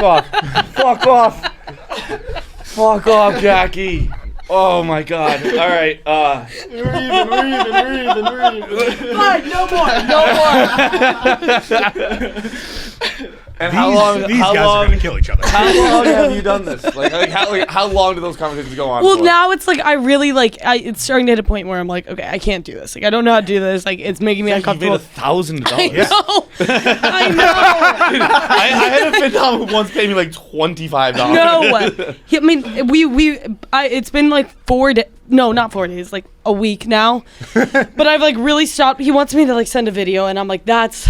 Like a video of you talking, of me just being like, you're so pathetic, like all face this. in it? Face in it. I occasionally have to send like a picture of yeah. Like, wait, you whatever. sent pictures flipping him off? Yeah, but like I don't have like a good good nails or middle finger, so it's like it's just like I don't like sending those. Anyways. Just again, judgment free zone. Again, I don't think anybody ever agreed to that. But I mean, this is like the first real non-scam money, so it's like great to just for once. No, your like, job is the first real. Yeah, money. That was the first one. So yeah, dude, my life is a fucking joke. Like what? Like, dude, this is. Meanwhile, I did a puzzle this weekend. I got mad because somebody else finished it. I did not want that to come out. I don't know how that just happened. Jackie, like this is. I've said it to you in private before. I don't know. Maybe I've said it on the show, where like I've come to accept the fact that one day you'll be our boss, and every day, every episode, I'm like, it's even sooner than I think it's gonna be. This is just your fucking show now. No, I think I'm gonna run myself into the ground so fucking fast. This ad, which I also don't know how you got into, is brought to you by SiriusXM. Listen to the SiriusXM app at home or anywhere you are. No car required. That's something most people don't know, including the guy reading this ad. You can stream it on your phone, online, or at home. Over 425 channels are on the SiriusXM app. Enjoy ad-free music, channels for every genre, and artist-dedicated channels. I listen to in my dad's car. But you don't have to be in a car. You can listen to it anywhere. I'm a 90s on 9 guy. I think 90s were the peak of pop music. I think it's... I think all pop music is great. But 90s on 9 is absolute fire. Coffee House, also dope. Springsteen, sneaky fucking fire. But I don't know. It says tell listeners where you listen to the SiriusXM app the most. I just told you. It's in the car. My dad's car. Because I don't have a car. Subscribe now and get your first 3 months for free. For free of the SiriusXM app. Visit SiriusXM.com/KFC Radio offer to sign up. Again, that's SiriusXM.com/KFC Radio offer. Knowing what I know are you now, all natural? You doing PEDs? No, I don't do anything. Wow. But knowing what I know now, I would have been beating off like every time before I went to hang out with a girl or go on a date like my entire life. right. Because you really want to go into that situation with a clean tank. Bro, who were you hanging out with who didn't tell you that? Yeah, that's I knew that shit pretty young. Also, I don't think I would have gone. I wouldn't have gone on any of the dates if I jerked off. I would have stayed home. That's a slippery slope. I've run into that issue as well. Like, never mind. It's like a lot less motivated. The nut inside you is the motivation to go do things and have sex and get it up and perform and all that. You lose that, it is a fine line. You're running on fumes. It takes on a different life of its own. Yeah. How old are you now? 38. Yeah, I'm 37. I mean, 3 in a row for 5 hours. Good for you, dog. I'm impressed. And then I go home and she makes me bang her. I don't make you do anything, but I do feel abusive when we end up having sex, and I know it's like your 4th nut of the day. But I heard from a master porn star. That the more hard you spend your life, like the more boners you get, and the more you have a boner, the bigger your dick will be at any given moment because you're stretching out the capillaries. Which I don't even know what that is, but like the capillaries somehow expand and and I look down at my dick like on a week where we filmed a fuckload, and I'm like, that thing is hanging long. Wait. It's hanging low. Yeah, let's take some notes on this. Spreading misinformation over Look here. up capillaries. I was writing stay hard. Like I'm alert in that way. If someone was tailing me, I've always wanted to be tailed. Yeah, I've always wanted to be tailed. I want to noticed, lose a tail. Yeah, you got get on the bus and then you switch to the other bus. I was in a high-speed chase a couple times in my life. What? Yeah, couple times. Yeah, a couple times. One was a real one, but then one was like driving. No, on the one. Are you a criminal, Sal? I was. Yeah, one was like a stupid college thing, but the other one was I used to play this game called Street Wars. Have you heard of it? Guys, it's the craziest thing. Okay, they might still do it. They take it. It's basically, you ever hear of the game like Assassin? Yes. Because I really didn't, but the point is, if you heard of it, it's this water gun game that takes place over 3 weeks in New York City. It's been going on for like a decade. It got so popular, they've taken it to like London and like San Francisco and other cities. And what happens is, it's the most brilliant thing you've ever heard. So what happens is, you pay like a few bucks and you join that game, right? And so they'll take like 300 people, and everyone becomes an agent. And you don't know this, but you get a person that you have to tail, and there's a person tailing you at all times. Cool. Over these 3 weeks, and you carry 24/7? 24/7. What? You carry a water gun or any type of water gun you want, anything. Yeah. You could have a big one, a small one, this, that, anything, right? And you basically, what happens is, this one day you get an address to go to out of nowhere after you sign up. You go to this address, and it's like a street corner, and there's someone standing there, and they're like, "Hey, come with me." And they take you, and then they walk you to somebody else. They walk you to somebody else. It's like a movie. And then finally, someone takes you into a building, like an abandoned building, and you go like up steps, and it's completely pitch black, and there's a guy in the shadows, and you walk up to him, and it's like all whiskeys, and he's like, "Have a shot of whiskey," or whatever. So you have a shot, and you sit down, and there's lights on you, so you can't see him, and he's like the mastermind of it all. You did this? I did this for years. What? Every year, right? Yeah. And then he hands me a dossier. And he asked me a couple of questions, and I leave. And they schedule appointments for every player over like the week. And I leave, I open it up, and in it, I have a dossier on a person I've never met that lives within the 5 boroughs that I had to assassinate via water gun in those 3 weeks. And is there real information, like where they live? It's and all where that they shit? live. Were you where already they work. famous during this? What's that? Were you already famous? It was the very, very, very beginning, or right before it, and then maybe I did it a little bit right after it. Okay. So I wasn't really too well known. Yeah. But it was like, I think it was before, and then. But anyway, then I have this person. It's where they live, all their stats, where they work, what their routes they take, everything, right? Yeah. And their pictures, and so I had to carve out time in my day to tail this person. Are you still doing your job in your everyday life, or do yeah, people you just go to work. dedicate So there's themselves? some rules. There's like, it's the square block of the address of your job. The sidewalk is a safety zone. Public transportation, bus stops and subways are a safety zone, and the square block. Oh no, not your home, because I got shot right in front of my house.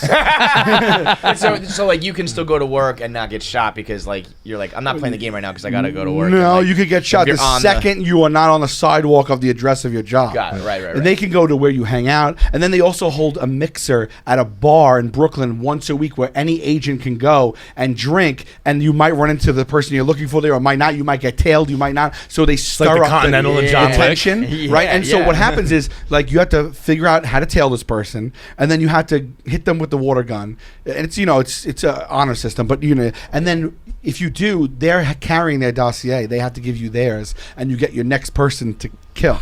You have to kill at least one person a week for 3 weeks to get to the finals. So if there was 200 people and there's only 40 people left in the finals because they didn't kill as many people, you get into the finals, and then everyone in the last fourth week, the last 20, 30 people, whatever, they hunt the creator of the game. And whoever kills the creator of the game first wins. But I gotta tell you something. Dude, you have to understand, the feeling you get then once the game begins. It's 24/7. Yeah. You leave your house, and you feel, even if you're not being tailed, you feel like you're being tailed by everyone. So I've had that sensation to be looking around me at all times, wondering where it's coming from, what angles, whatnot. And one time I was tailing a guy, and he got off one of those boat parties up on 23rd and the east side. River, and it docked. I knew he was going to be there. And he got in his girlfriend's car or something, and I started following him on the FDR.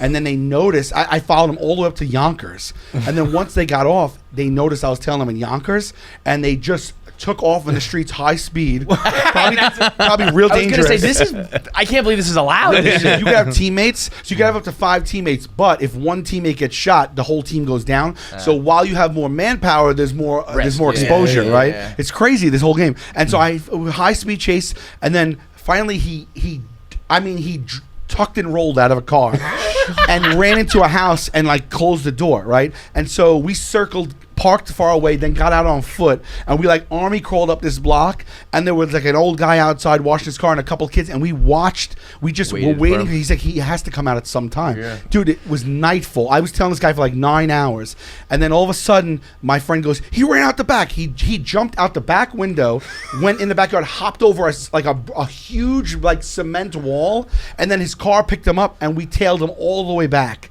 into Brooklyn, where he went again. And then so then we lost him again, and then I got a tip. I got a hot tip because they do all this stuff too. There's informants and stuff. I got a tip that he'd be in the Fort Greene area. So I went on foot. It was at this point, it was midnight. I would tell the guy from 10 hours. I swear to God. It was when I didn't really have a job or anything. Any life at all? You didn't have a safe zone. And I tell this guy, and on foot, in hindsight, it's probably very dangerous. I was thinking, I'm holding a gun, a water gun in my pocket. Yeah, I'm walking with a hood on. I mean, definitely maybe don't do it. But I saw him on foot. I chased him in Fort Greene Park at midnight after an 8-hour chase, and he ran and he jumped off because in Fort Greene Park it's elevated, the grass is up and on from the sidewalk, and he jumped and he fell and he rolled, and I just ran. I jumped and I just shot him in midair. It looked like something out of a movie. You got him though? I got him, and then I made it to the final. And I never killed the creator, but I almost got there. But then at the end of it all, they throw a party for every person involved, and you go, and the whole board is up with all your identities to see the circle of who is supposed to get who, and you meet the people in real life, and you have this big drink, and then they give an award ceremony for greatest kill, most kills, all that stuff like that. Yeah. So it's called Street Wars. Shout out to my buddy Franz who created it. Is it a prize or just they give you they'll give you they give you money, but then they're dicks about it too. I think the prize money was something like $1,000, and they brought it in all pennies or something like that. And they get a golden pistol. I won best kill story because I tailed them 8 hours. And they gave me one of those huge bottles of Jack. That's sick. It's kind of cool. Yeah, bro, that is unbelievable. Yeah. I run around the streets of New York pulling out guns right now. That might not be a good idea. But I don't know. If you actually, a green it's gun or not a good that. idea. But we had the guns are orange and green and stuff like that. Other than that, that sounds. I would be terrible at it. You're allowed to use an umbrella right as a shield. That's the only thing you're allowed to use.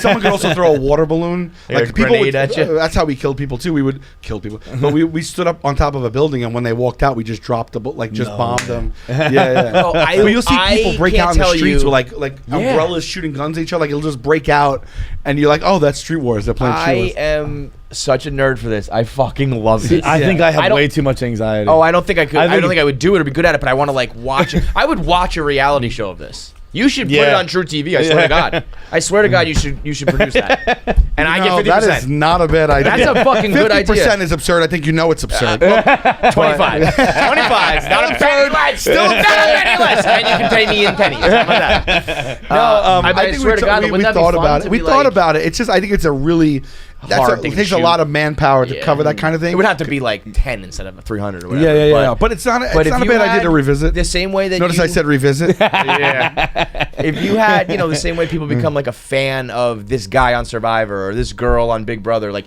there would be fans of these people, Yeah. and they would love to. Watch them in their element and like. So were you trying? Were you like thinking of things that happen in the movies and shit? Like, all right, I gotta like. Every movie trope that you've seen, like you said, you have anxiety. If you have anxiety, I do too. If you have anxiety, it's probably not good for you. Because I can't get it. You feel it for real. Every tense scene in a movie that it feels like you were in it. Like you're walking down the block, you're just looking over your shoulder. And by the way, everybody seems suspicious. When you think someone's trying to get you. So do you know how many times I like shot someone a look or said something or even like have you ever? Like drew my water gun on someone that like had nothing to do with it. You know what I mean? Man. Can you like I can't even imagine I can't get a text from someone that just says hi. Because I'm like, what the fuck? What do you need? What do you need? Say that message. What do you mean hi? I get too much anxiety to be like, what's gonna happen next? So walking around with like unknown what comes next would destroy me. So I asked, can you commit suicide in the game? Can you? Well, man, I don't know. I gave it a shot. I gave it 2 days. This is not me. My guy's taking too long to find me. Just a water pistol to the head. Yeah, I guess if you record it and you could like, this is more. Yeah, but it's like just squirt yourself and trip down. You're like, oh. Are there like family men and women doing this? Like. Or is it like was mostly single like guys who are like fucking around? Guys and girls. Guys and girls. Because I just the thought of like a middle-aged guy like kisses his 2 kids goodbye, like grabs his lunch from his wife and puts his pistol in his pocket. Gotta go, kids. Like he walks out of the suburban streets. Like you do. You feel like John Wick. It was guys, girls. It was a lot of people like that were creative types or like that worked in the bar scenes. Because at the time I worked in a bar. So like I bartended for like 8-9 years. Yeah. So like a lot of service industry people, they all connect. So like a lot of bars would be like. When they let out, they come to my bar. I go to their bar, and there's this whole like kind of community. Do you ever have like a public bar kill, like your hell Mark? Yeah, bro. Yeah. I used to throw these theme parties at my place, and the most popular one I threw, we did it like 7 years in a row, was like prom night 1984.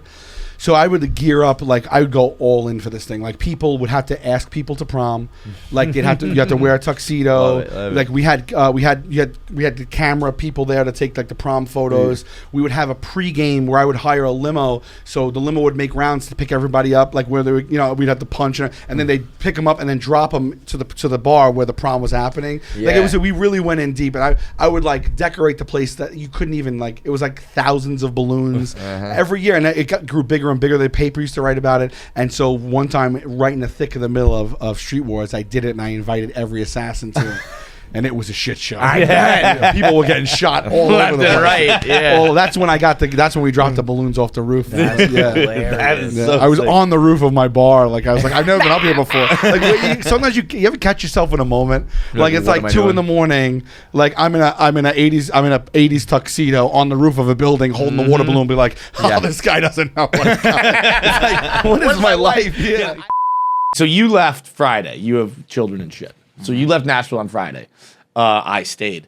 And I went to Shane's show Friday night. It was at 7. I went down to Broadway for a little bit. And then came home probably around 2. And then was like, kind of like, I was going to nap. And I was like, I'll get up groggy and shit like that. So like, maybe this is a little closer to 3, 4. And I was like, fuck it. I gotta keep moving. Otherwise I'll get tired and fall asleep. And, I probably only had 3 beers, but 3 beers in the sun, guess what? You're done. I'm out. So I was like, I'll go across the street because we had no alcohol in the house, that's a testament to us. Wait, you mean across the street to Deja Vu, to the strip club? We were across the street. Across the street from every strip club in two testaments to us. One, we just didn't have beers in the house. Yeah. So like which also is funny. To congratulate ourselves on a fucking. Two men in their mid-30s treating a business trip like a business trip. We didn't have any beers, but we had a shit ton of whistle picking, and we behaved. That was in the other house. Yeah, that's true. We occasionally, but even in there, we behaved pretty well. Yeah.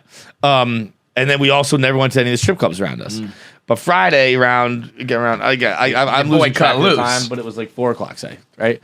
And by the time I probably got home around 2:30, by 4 o'clock, I was like, I gotta get Either way, you're doing the afternoon squad. Afternoon squad, right? So I went into BYOB spot. Big signs is BYOB. So I'm like, they gotta have beers there though. Like you can bring your own beers, but you gotta have. They probably have beers too. So I go in, pay the cover, fucking walk in. I mean, I don't think it was open yet. I don't think it was open. People like mopping the floor. It wasn't a soul. I could see you walk in immediately at Deja Vu. You can see 2 stages. No one on either stage. No one sitting down anywhere. No bartender. No nothing. So I go back out. I ask the guy, "Hey, is there? Do you guys sell beers here?" He's like, "Nah, man, BYOB." I was like, "Okay, well, I'm only here. I'm not here for the fucking hooch. Yeah. I am here for the hooch, not the real hooch, not that hooch." All right. And so I was like, "All right, well, I'll fuck it. I was not going to do this." So I went looking for a bar. Only bar around Play. Remember seeing Play? Yeah. Yeah. That was like the club. Yeah, it's a gay club for the boys. Yeah, club for the boys. Went into the gay club, also closed, but also a door open.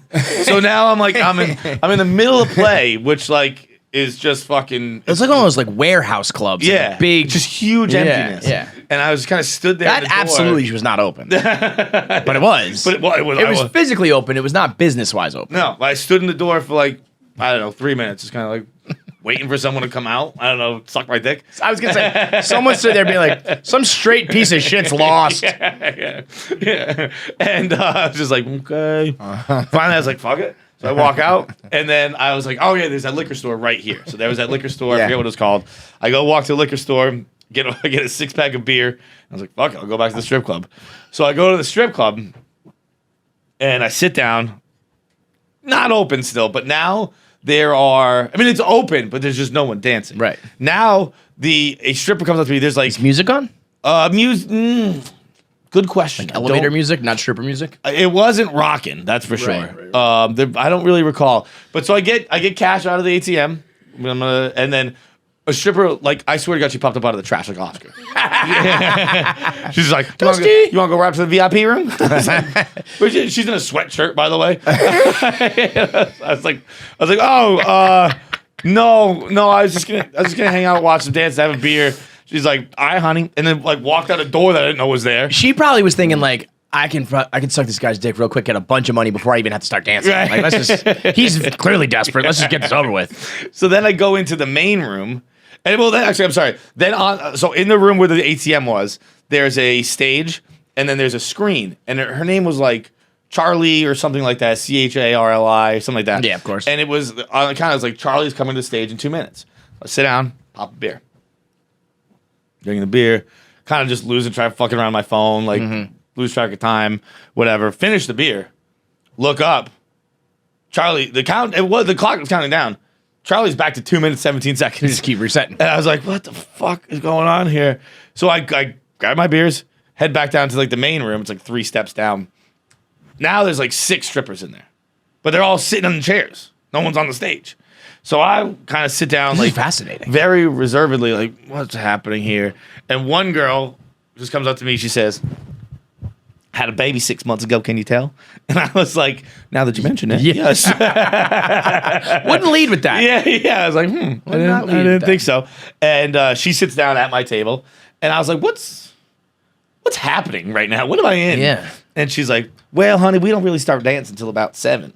And they're all in their underwear. They're all like ready. They're but they're not. It's like fucking showing up. Well, yeah. Why would they go on stage and start doing all the tricks for just you? It's like 4 o'clock, but like, why are you all in your underwear? Like, it's like showing up to a fucking your underwear is awesome. Baseball game at 3 p.m. Yeah. Put on your uniform, just sitting there. Yeah. But when your uniform super duper early, when your uniform is fucking kind of awesome. But you're comfortable. Also, you like women wearing women's underwear. Yeah, well, they probably do too. Time or two. And they probably do too. But she then asks me, honey, what are you doing tomorrow? And I said, I'm actually leaving tomorrow. I'm leaving at 11 a.m. tomorrow. I have a flight out. She goes, that's a shame. I said, what are you doing tomorrow? She said, well, tomorrow, here at the Deja Vu, we're having the cutest butthole contest. and I came close to changing my mind. I can't believe you didn't go. Bro, she said I've never heard of such a thing. And she said, and I must admit to you, I will not be participating in the cutest butthole contest. Oh, because you got a shitty butthole? What happened? Literally? What happened to her recently was she was performing, and she had a butt plug in. One of them light up ones. Oh, so this place is like hardcore. Yeah. This place is like a grimy. This is not just like shake your tits. This is like let me pop butt plugs out. She's like, I had one of them light up butt plugs, which I do not know of. I don't know about the light up butt plugs. So I had one of them light up butt plugs in, and one of them vibrating butt plugs, and I lost the remote. And for a half hour, took a half hour for security to find it, and she's like, and he was. What does that mean? The customer had it, and he was ramping it up. Why wouldn't you take it out, dude? Why wouldn't you take it out? I'm gonna be honest. I don't believe the story. Yeah. Because like I was like, I don't believe it because security wouldn't find it. Yeah. It wasn't like using like a clicker where like something's fucking in the way of the TV. And you're like, nah. Like you'd keep it in your pocket and you just hit shit. Like no one would ever fucking find it. Right. But she was like, and she's like, and I've had the sorest butthole for months. Oh and then yeah, it came to me that like maybe that has to do with the fucking baby you birthed rather than they come out of your butt. And it all gets ripped up. We know that, man. Like it might not have to do anything with the butt plug you put in a few months ago. Right. It might have to do with the baby that came out. It's not what's going in, it's what's coming out. Jesus Christ. But I mean, cutest butthole. Like what happens at a cutest butthole contest? Like I can take some guesses. I'm sure cheeks get spread. I bet they do. I'm sure there's some spreading and some winking. Does the customer get to go up and look? I'm sure there's a panel. He's a panel of. I feel like she might have mentioned something like that. I think there's a panel of like all-star guests. Meaning like this is Tony. He comes. I want to say exactly what she said. It was cutest or prettiest butthole. Can we Google this? Cutest butthole contest. Yeah, Google cutest butthole in Carolina. No, in Nashville. Deja vu. And we'll see if there's they might not go on the record with these things. Yeah, it's not really supposed to be what you're doing. I don't think.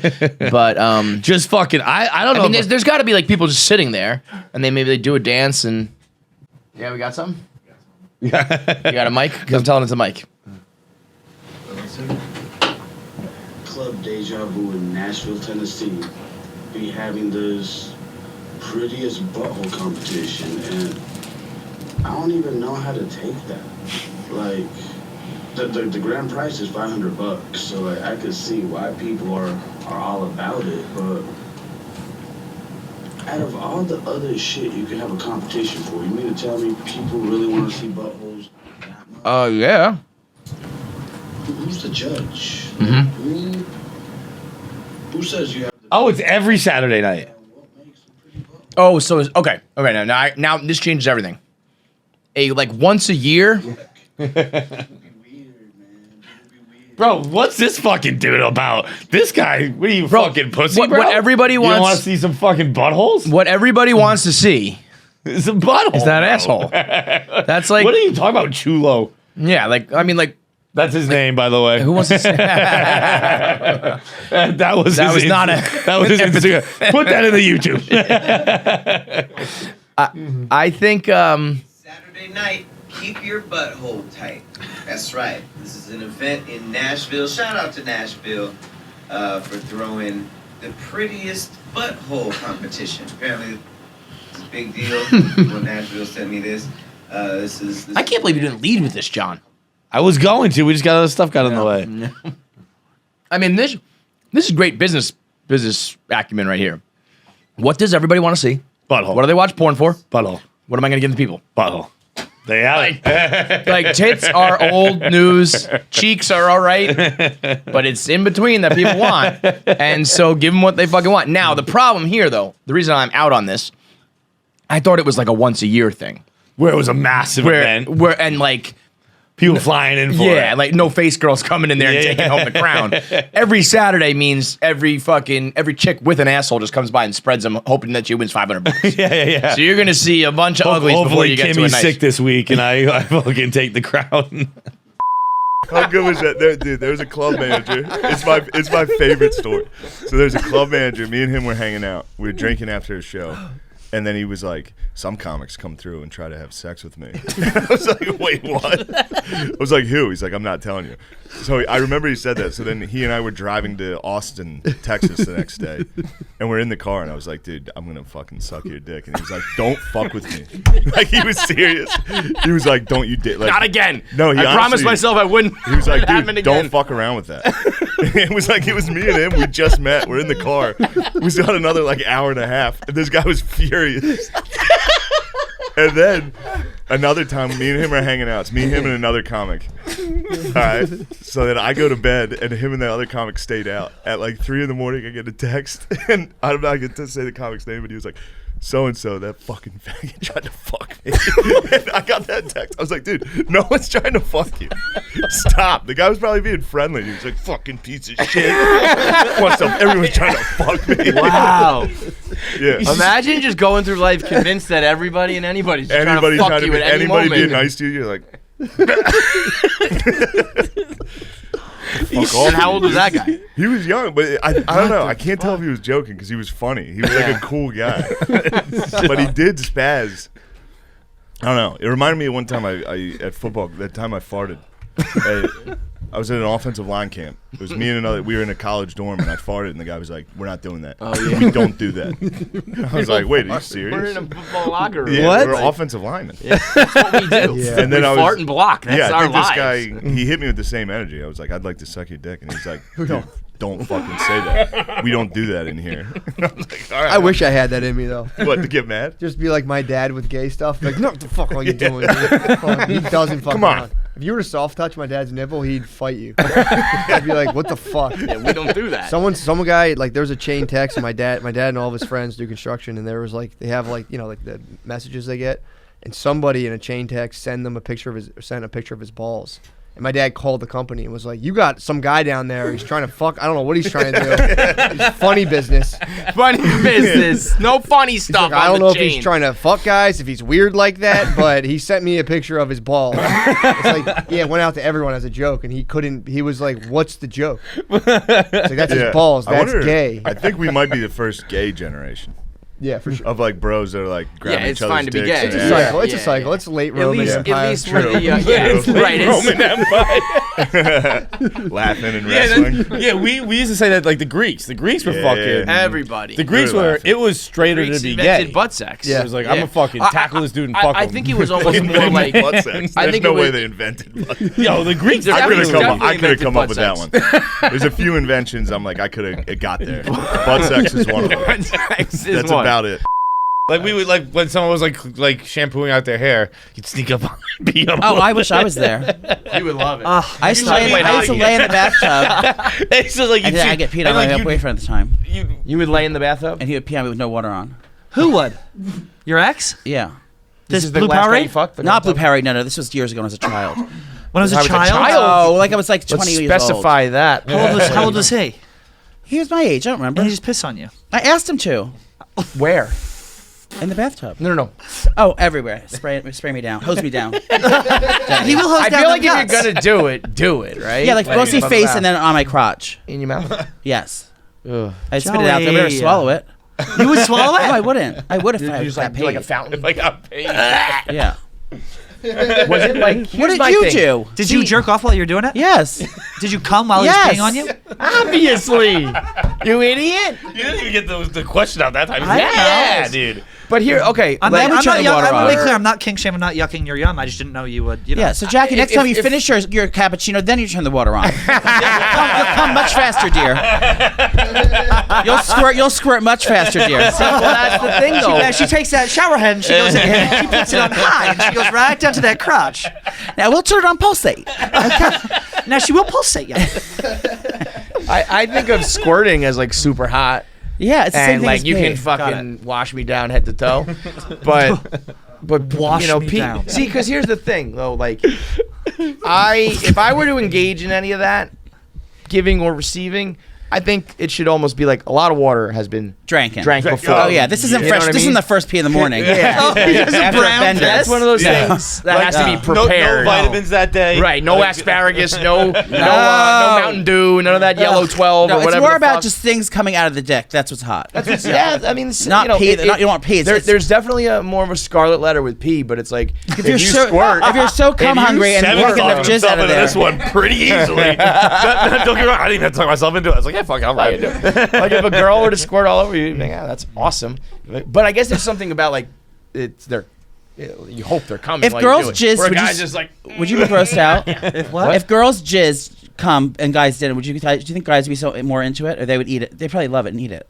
Whatever standard. He's asked this question like 10 times. Yeah, if a girl shot cum, if they just started Yes. tomorrow, it would be different for us. But if since the beginning of time, guys come and girls come, we'd be like that. Yeah, we're disgusting animals. Yeah, we're pigs. I mean, we're pigs. We'll do whatever. Did you guys ever talk about if men had periods? How disgusting it would be? I was just gonna say that. Like Period out of your dick? Out of our dick. Okay. Wherever, it doesn't matter. If men had the periods, it would be so disgusting. Like, oh shit, give me a fucking paper towel. They'd like be stuffing them up there, and like, how disgusting that would be. Bro, I would have fucking fucking gashes McDonald's open again. Bags fucking shoved up there. Yeah, then it'd be disgusting. Oh yeah, you would grab anything. I'd be in my car. I'm fucking spotted, bro. Getting my fucking period, just like grabbing trash from the back. Yes. The coarseness of a Burger King bag, Taco Bell wiping up napkins, your pussy blood, shoving them up there. Yeah, it would be disgusting. You'd be using like the food, the bun. Everything up there. Anyone got a sock on? Yes, it would be disgusting. Yes, queen. Have you ever peed in a condom? No.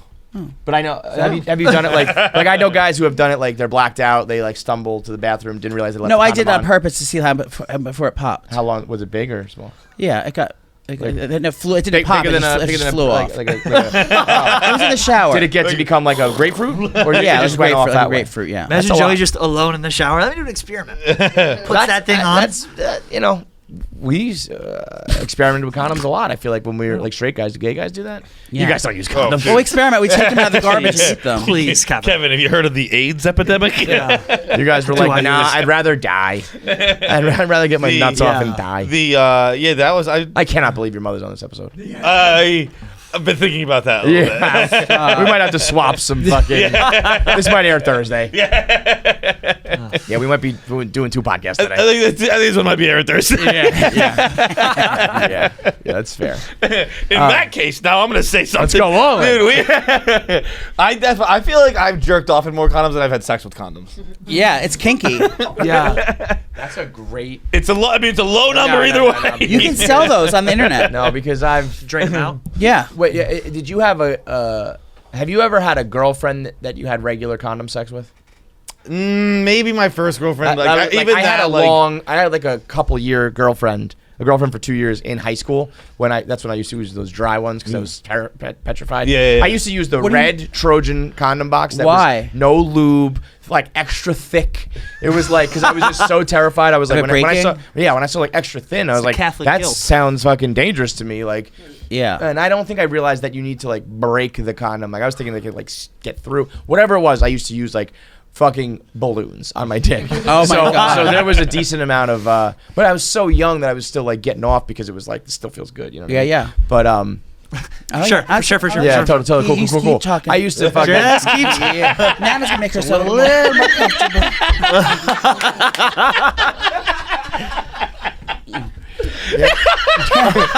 I think I would. Jackie, turn on the generator, sweetheart. The whole table just elevates up off the thing. We're gonna need the power. Zach, can we dim these lights, darling?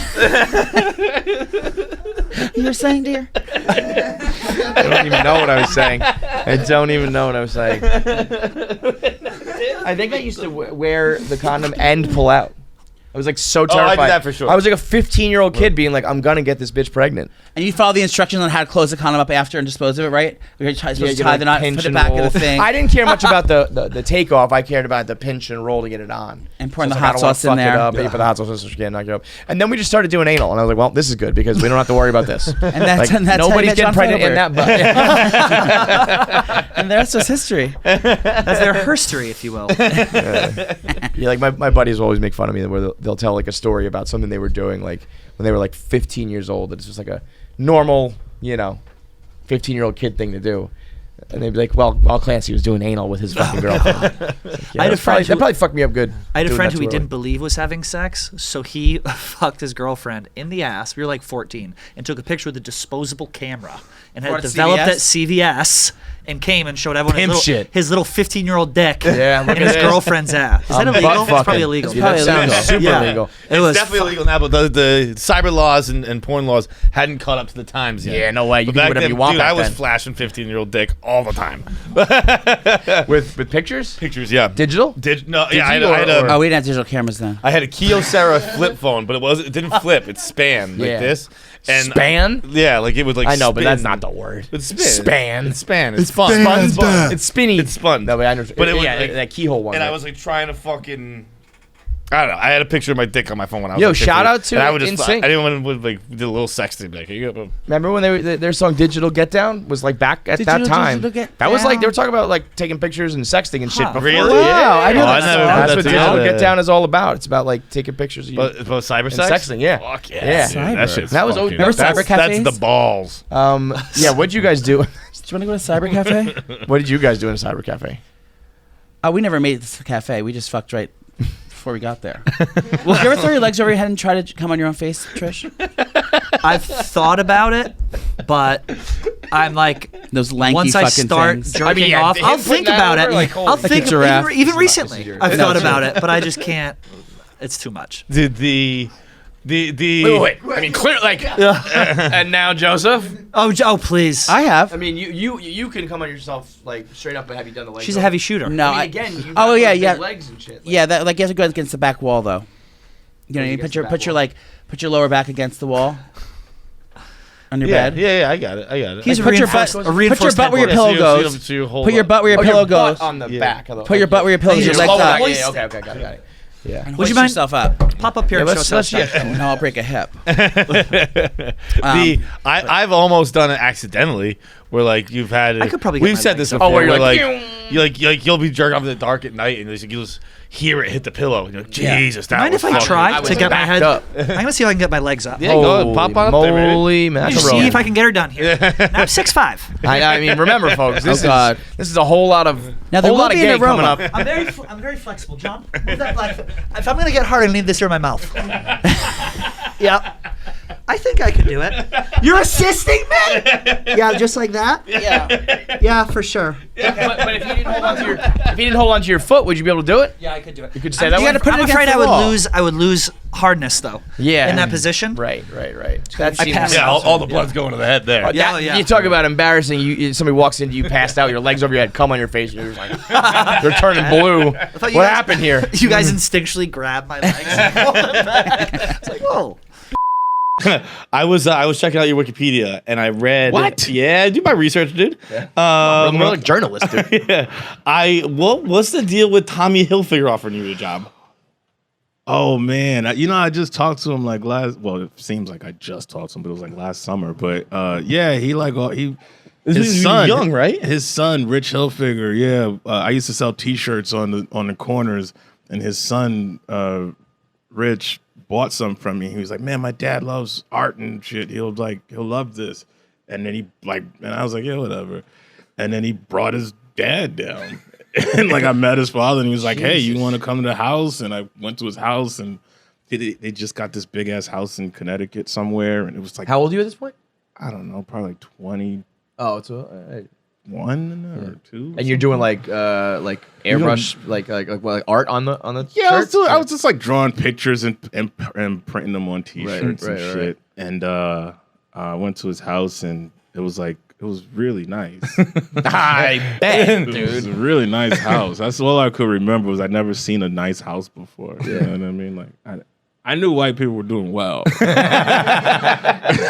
you guys been really holding out on me. Well, there's also a difference between the white Hilfigers of the world and people like myself. No, you're all billionaires. I know it. I fucking know it. This doesn't fool me one bit. No, nah, man, it was so nice. They like very welcoming, and he offered me a job to do some a couple like good design pieces at his office, and then I stiffed him. It was great. It was, You just fucking bailed on it? yeah, I just bailed. I identify with that you a lot. Tommy Hilfiger, you see this beautiful house, and you're like, I don't want a taste of that. That's a whole process. Well, he wasn't giving me the house. He was just like, But that's the step in, right? Probably. I think I just kind of like panicked and knew I didn't really want to do this. I was like, ugh, you know, that kind of thing. Yeah. It's like when a girl that's way out of your league is aggressively hitting on you. Like, this got to be a trap. Right. That's I what mean, it's inevitably going to crash and burn, so let's just let's cut out the middleman and be done with this right away. I know what I deserve. It was kind of that. Did you? Well, I mean, speaking of that, was the thought of being, a head writer of SNL ever? Is this all like a surprise to you, or were you one of those guys who was like, I'm gonna make it? Everything I ever got at SNL, I said no to at least like 2 and 3 times. I love you, dude. Like Literally, literally, no, Lorne, bad idea. Fuck this, I'm not doing it. I'm a simple man. Yeah. Like Tess will prove that. I'm a very simple guy, and usually, Lorne and these guys will have faith in me for whatever reason, and I will discouragingly. You are an unbelievable asshole. Same you level of are toxicity, wildly baby. talented. Yeah, you are clearly wildly talented and very good at this shit. And it's just like, it's like a I don't want to say self-esteem, but you're just like no fuss. You're like, just let me do stand-up at the Cellar every night. Like that's kind of the thing. Do your thing. But I got into SNL because I was doing Hannibal. You know Hannibal Buress? Yeah.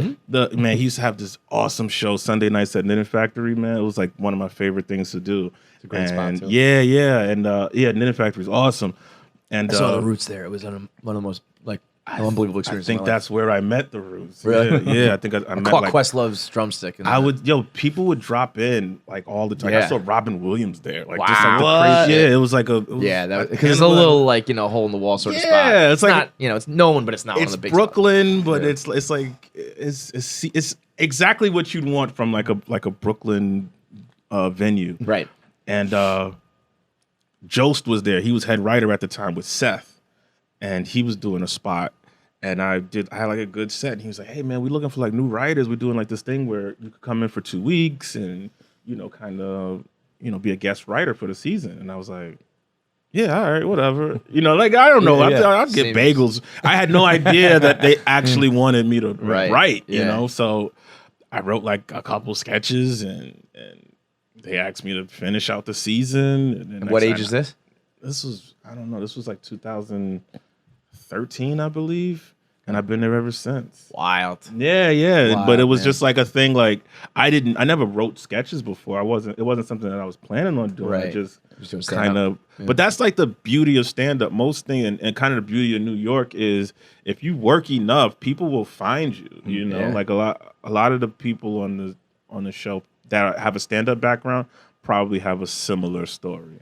Also, I feel like Weekend Update is such a staple of SNL where it's a sketch, but it is almost in a way it's current events and punchlines and very similar in like a comedic sense. Well, I got in as a writer before you ever did. Update. Yeah. So Update was a whole other no. You know what I mean? Like that was a whole other thing. That I was like, I don't want to do that. And then then the Emmys and all that stuff. I was just like, I don't want to do any of this stuff. It was like it freaked me out. And to me, I try to keep a low profile and just not get fired. Like, hey, no, I don't want to be in a position that has any responsibility. Amen. It's like if I could make the money and do all the cool shit and not have any of the fame, stress, enemies and drama and all that shit, like that would be the dream. But I don't want to make it seem like I am conscious of how fortunate that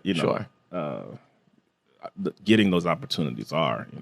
Well, you were just saying what you said. I doubled down. But you actually said something interesting in I think the first episode of this season where you were, I think it was when it cuts back to you on stage, but you were like, there is something kind of exciting about like the possibility of getting canceled. Yeah. Because you were like, I don't want to step on your playing thing, with fire, bro. It's like it adds an air of dangerousness to it that nothing else has, right? Yeah, for sure. I mean, it makes people willing to do that job necessary. If everybody's just allowed to say whatever the fuck they want, then what is interesting about the people who actually Or say saying whatever it is. Right. You know what I Yeah, mean?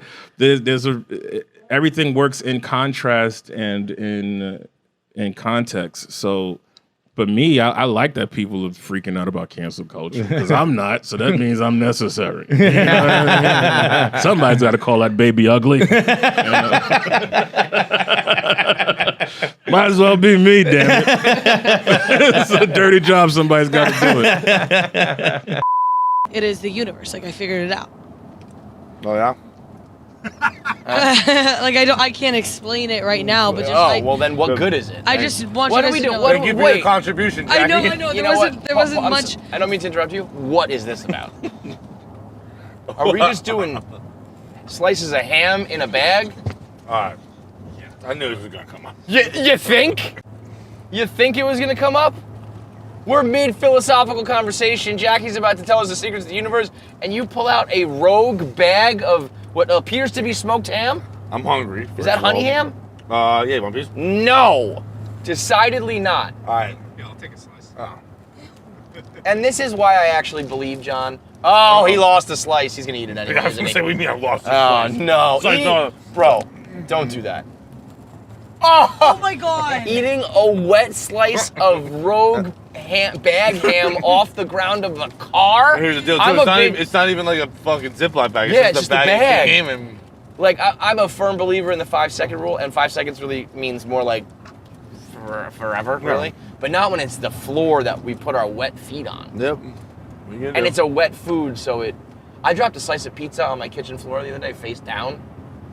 You get it? Yeah, yeah. Scooped it right back up. There was a perfect little triangle of oil right on my floor. I was like, whatever, bro. So I knew that was gonna come up. I was hungry. I was leaving my apartment. I knew I'm not gonna be back for a few days. That ham wasn't gonna keep. I was gonna get hungry on this ride. I knew 2 birds, 1 stone. I figured I was gonna. I'm not gonna pretend that's something I regularly do all the time. That's 3 birds. You're going on. It's gonna go bad. You're hungry, and you happen to be going on a trip. It's just No, take care of everything. I'm not like a guy walking around. I'm not gonna be like, oh, what, my pocket ham? That's totally normal. No, I know what it's a little obscure, a little odd, but I think it makes perfect sense. I was hungry. I've been up since 7:30 this morning. It's now 10 a.m. I haven't eaten yet. Had a bag of ham ready to go.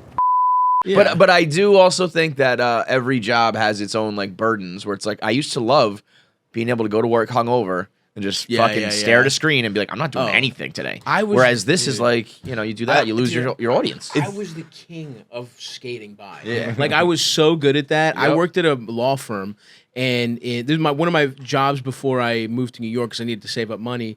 Was I was a paralegal. And I didn't know what the law firm was, and it was like this trashy, like Baltimore, like fucking suburb, fucking office.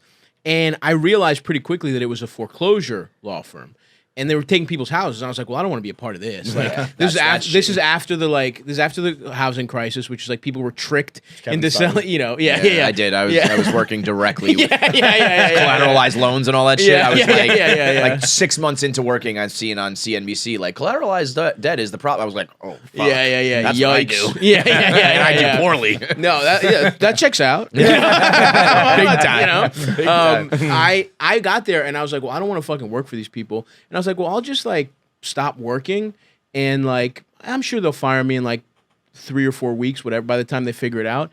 And I was just like, in the meantime, I'm gonna go on 2-hour lunches. I'm gonna be the fucking, the life of the office. I'm just shooting the shit with everyone. Everyone loved me because I'm not doing work. It's office space. I'm going you're the around. guy. You're the joke guy. Yeah, you're the cool guy. And it took them literally like 6 months to fire me. And I just literally you're not doing anything. I was not doing. This is when I was starting stand up. Like I was pretty early on in my career. I was like doing open mics. I'm just writing shit. My boss would come by. I would hit the like mouse to get the screensaver, but I wasn't logged in.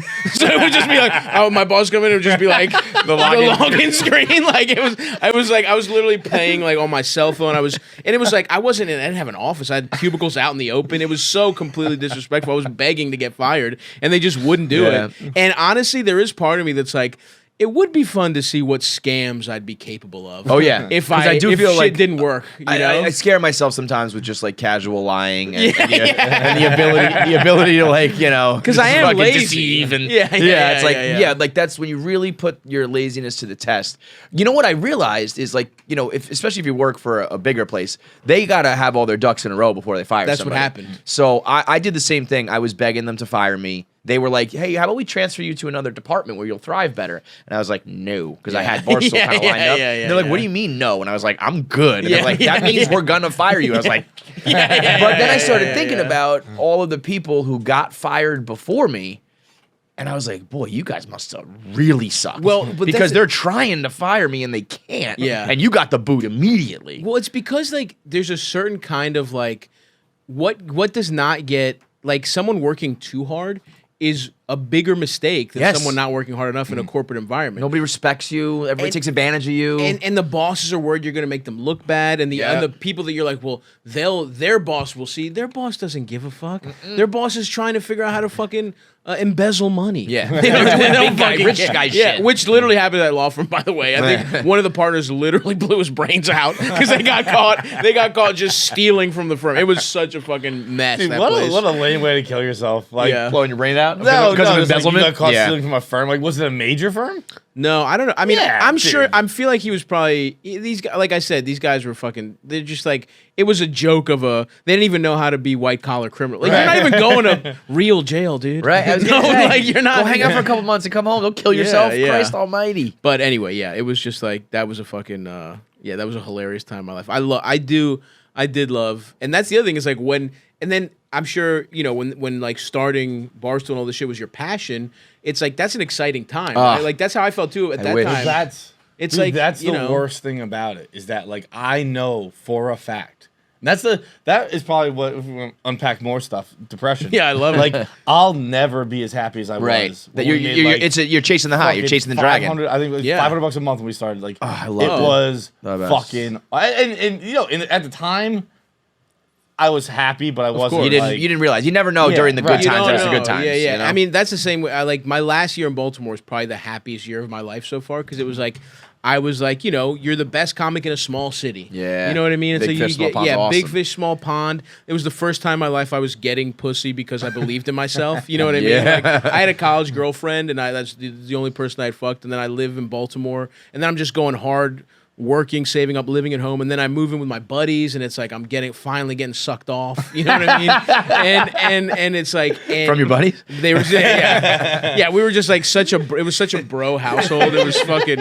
It was just, and I worked at a paint store making $10 an hour. Yeah. You know what I mean? And it was just like it was just fucking great. It was a great time, and I like. Just hungover, always going to work like feeling like shit. All I cared about was comedy, and it was just fucking. It was just, and again, I was so poor I would eat like eggs and beans. Like that was my go-to meal. Was like I would bake the eggs and beans. Yeah, and that's fucking Danny DeVito. That's Charlie and Frank on site right there. And I would just make fucking like. Literally pans of it and just like fucking eat eggs and beans because it was like the cheapest what's shit worse, to have. Eggs and beans or I would do tomato soup and I would melt cheese in it to make it a little slice thicker. of Kraft single. Yeah. That's like a deconstructed tomato soup and grilled cheese situation. Yeah. Right. Guess what? You suck at sex. That's why Roman's here to help. Roman swipes are secret to longer lasting sex. If you listen to the podcast again, like the HelloFresh, you know this. Roman swipes are the secret to longer lasting sex. They are this uniquely formulated. It's the peak of science, really, when you think about it. People used to think it was when they took the black seeds out of watermelons. Not anymore. It is now when they made your dick stop coming. They are uniquely formulated to reduce overstimulation without eliminating sensation altogether. It's not going to go in her. Your dick is the sensation, or the numbing sensation is not. The more consistent you are with the swipes, the longer and better your sex will be. Like it gets it literally fixes your dick. Your dick is broken because it comes too fast. It fixes your dick. Roman swipes. Studies show that on average, after 1 month of using the swipes, men last 3 minutes, and after the second month, 5.5 minutes. That's a 340% increase. That's a crazy number. 340. If you could increase your wealth by 340%, that'd be nuts, right? It'd be crazy.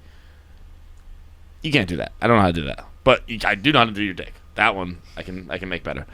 Go to GetRoman.com/KFC and get your first month of swipes for just $5 when you choose a monthly plan. That's GetRoman.com/KFC and get your first month of swipes for just $5 when you choose a monthly plan.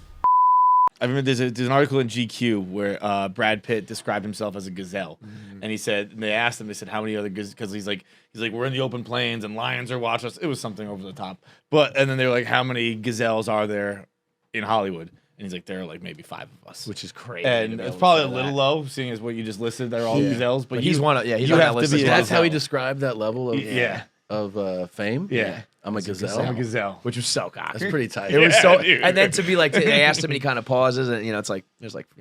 It's like because he can actually think in his head, like me and my few buddies. That's it. That's fucking dope. It is. He came to my show last month. Really? In LA. Oh yeah, you had pictures with him too. Sure. Yeah. And first of all, like you are trying to. He does a good job of. I think really famous people who obviously know they have an effect on a room. Yeah. Some of them obviously maybe don't care to make you feel normal, but he makes the effort. He's like, I'm so excited to be here, such a big fan. And I'm like, right. Yeah. And does that fuck you up when you're on stage knowing that Brad Pitt's out there? No, because he did such a good job making before. you And he's like talking about it. And then at one point, we're just like, he's asking me, he's like, "Is this what you do before the show?" He's just like, because basketball, he's like, "You watch basketball, listen to music." I'm like, "Yeah." And he's like, "You don't have to prepare." I'm like, "I'm prepared." and I'm good, dude. I was like, "I've been on tour for 6 months. I'm prepared." And he's like, "Oh, okay." And then we're just shooting the shit, and then he's like, "All right, I'm gonna go out there." And so I have the security that I brought escort him, right? This is in LA. In LA, Yeah. and so he has a bucket hat on.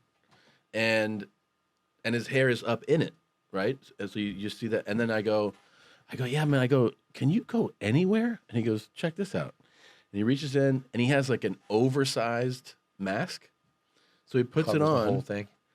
You see this, and then the hat's here, and the hair's up here. And I was like, you never ever know. I'm like, holy shit! Wow. Like none. And then Ryan Sickle goes, looks like Chad Pitt.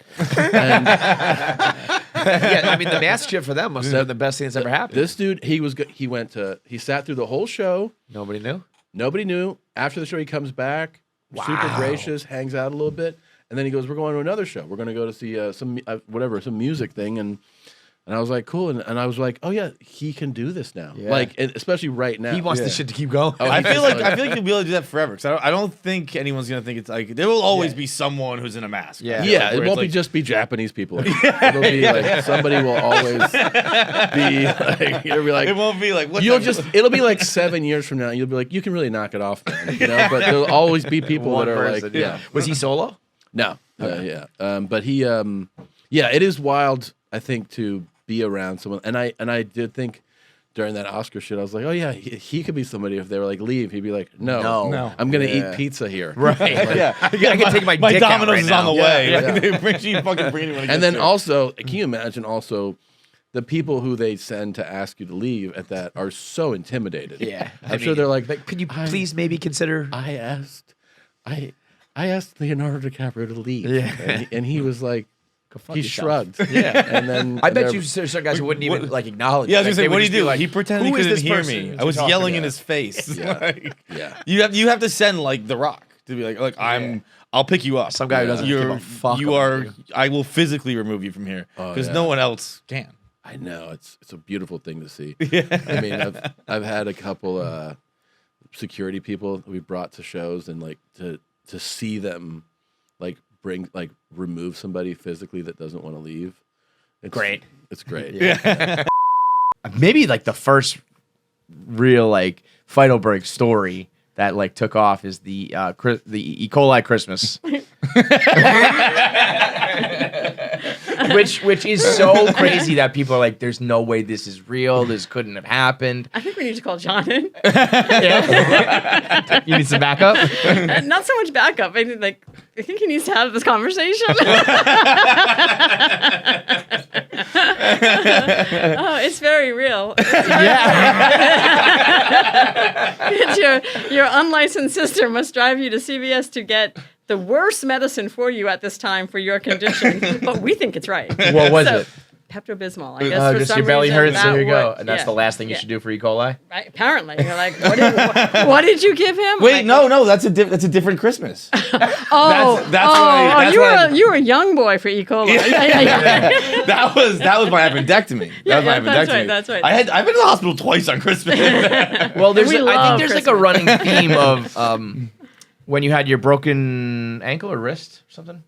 And you didn't go for like 3 days? Broken knuckles for he had like broken bones for like a week before he went to the hospital. I was using the Scantron and I was like filling out like a Scantron. And they're like, "What's wrong with you?" I was like, "I can't close my knuckles." I was like, my mom says just have a glass of milk though. Right, strengthen your bones. Right? You gotta start They're shattered, but maybe the milk will put them back together. Don't jump right to the hard stuff. Right, you gotta take steps. Yeah. That could fix it. You don't know. Between the broken bones, the E. coli, and the appendectomy, it seems like it was always putting off the hospital until the last second. Yeah. You don't need them. You're gonna be fine.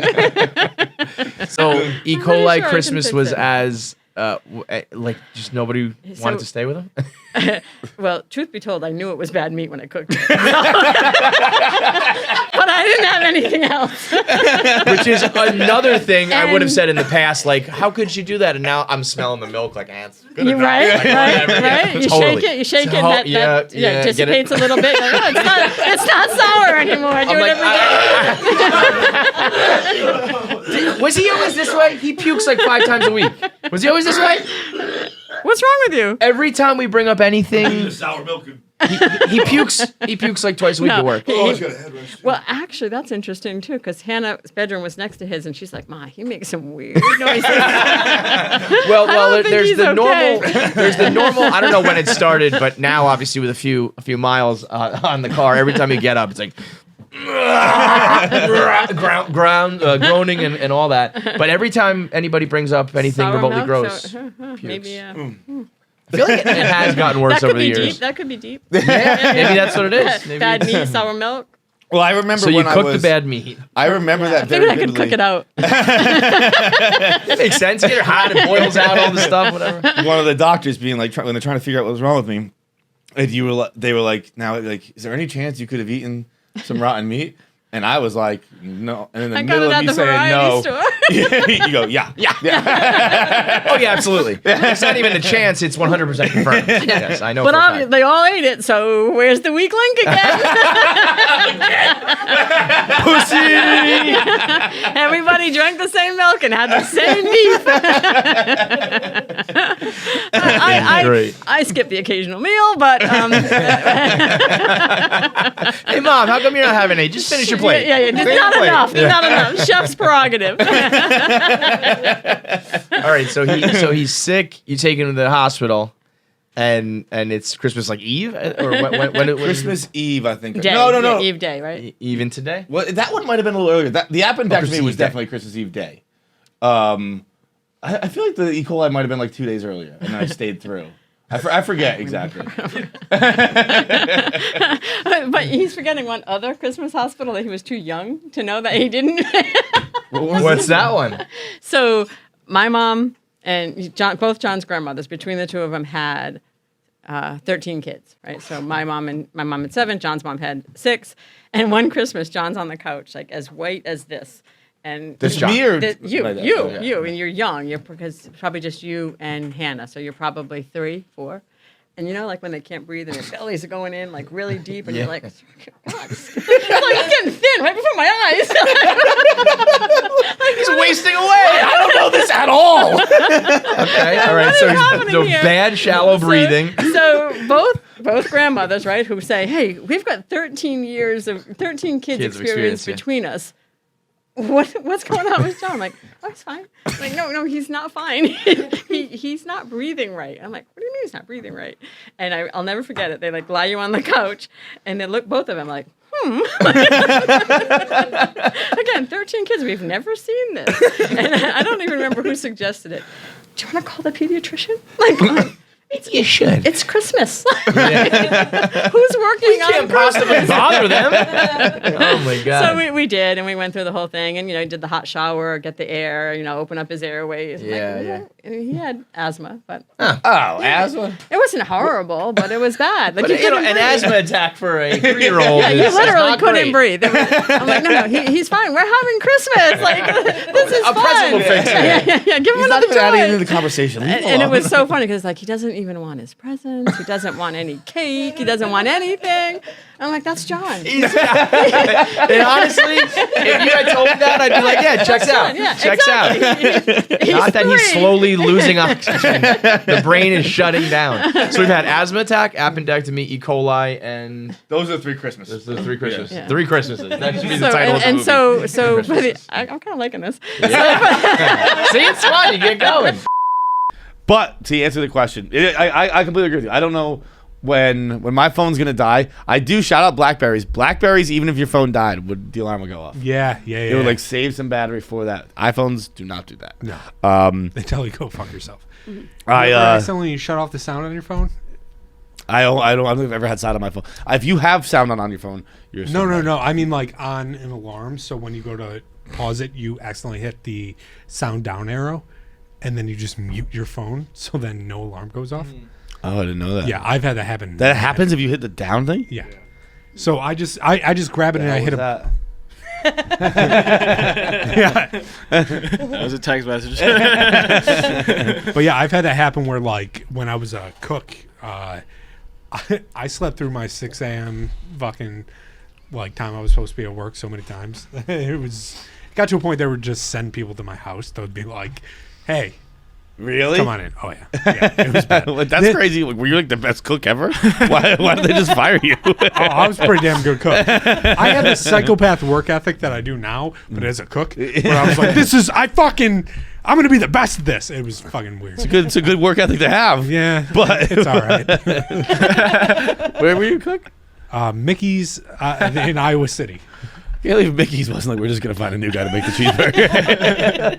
Like they were sending people to your house to wake you up. That's nuts, dude. Can you make me a cheeseburger? Like, I have to. And no joke, it was like the night before. I would just be there until closing time. So they're like, just tell Ryan he's just gonna have to go get him tomorrow morning. And then I just wake up to Ryan in my fucking bedroom because our front door was always open, just being like, "Hey, we gotta go in now." And I'm like, "Thanks, dude, buddy." That's awesome. So we're not in LA, but you did get your Vegas trip. Got the Vegas trip in. I saw you doing some karaoke.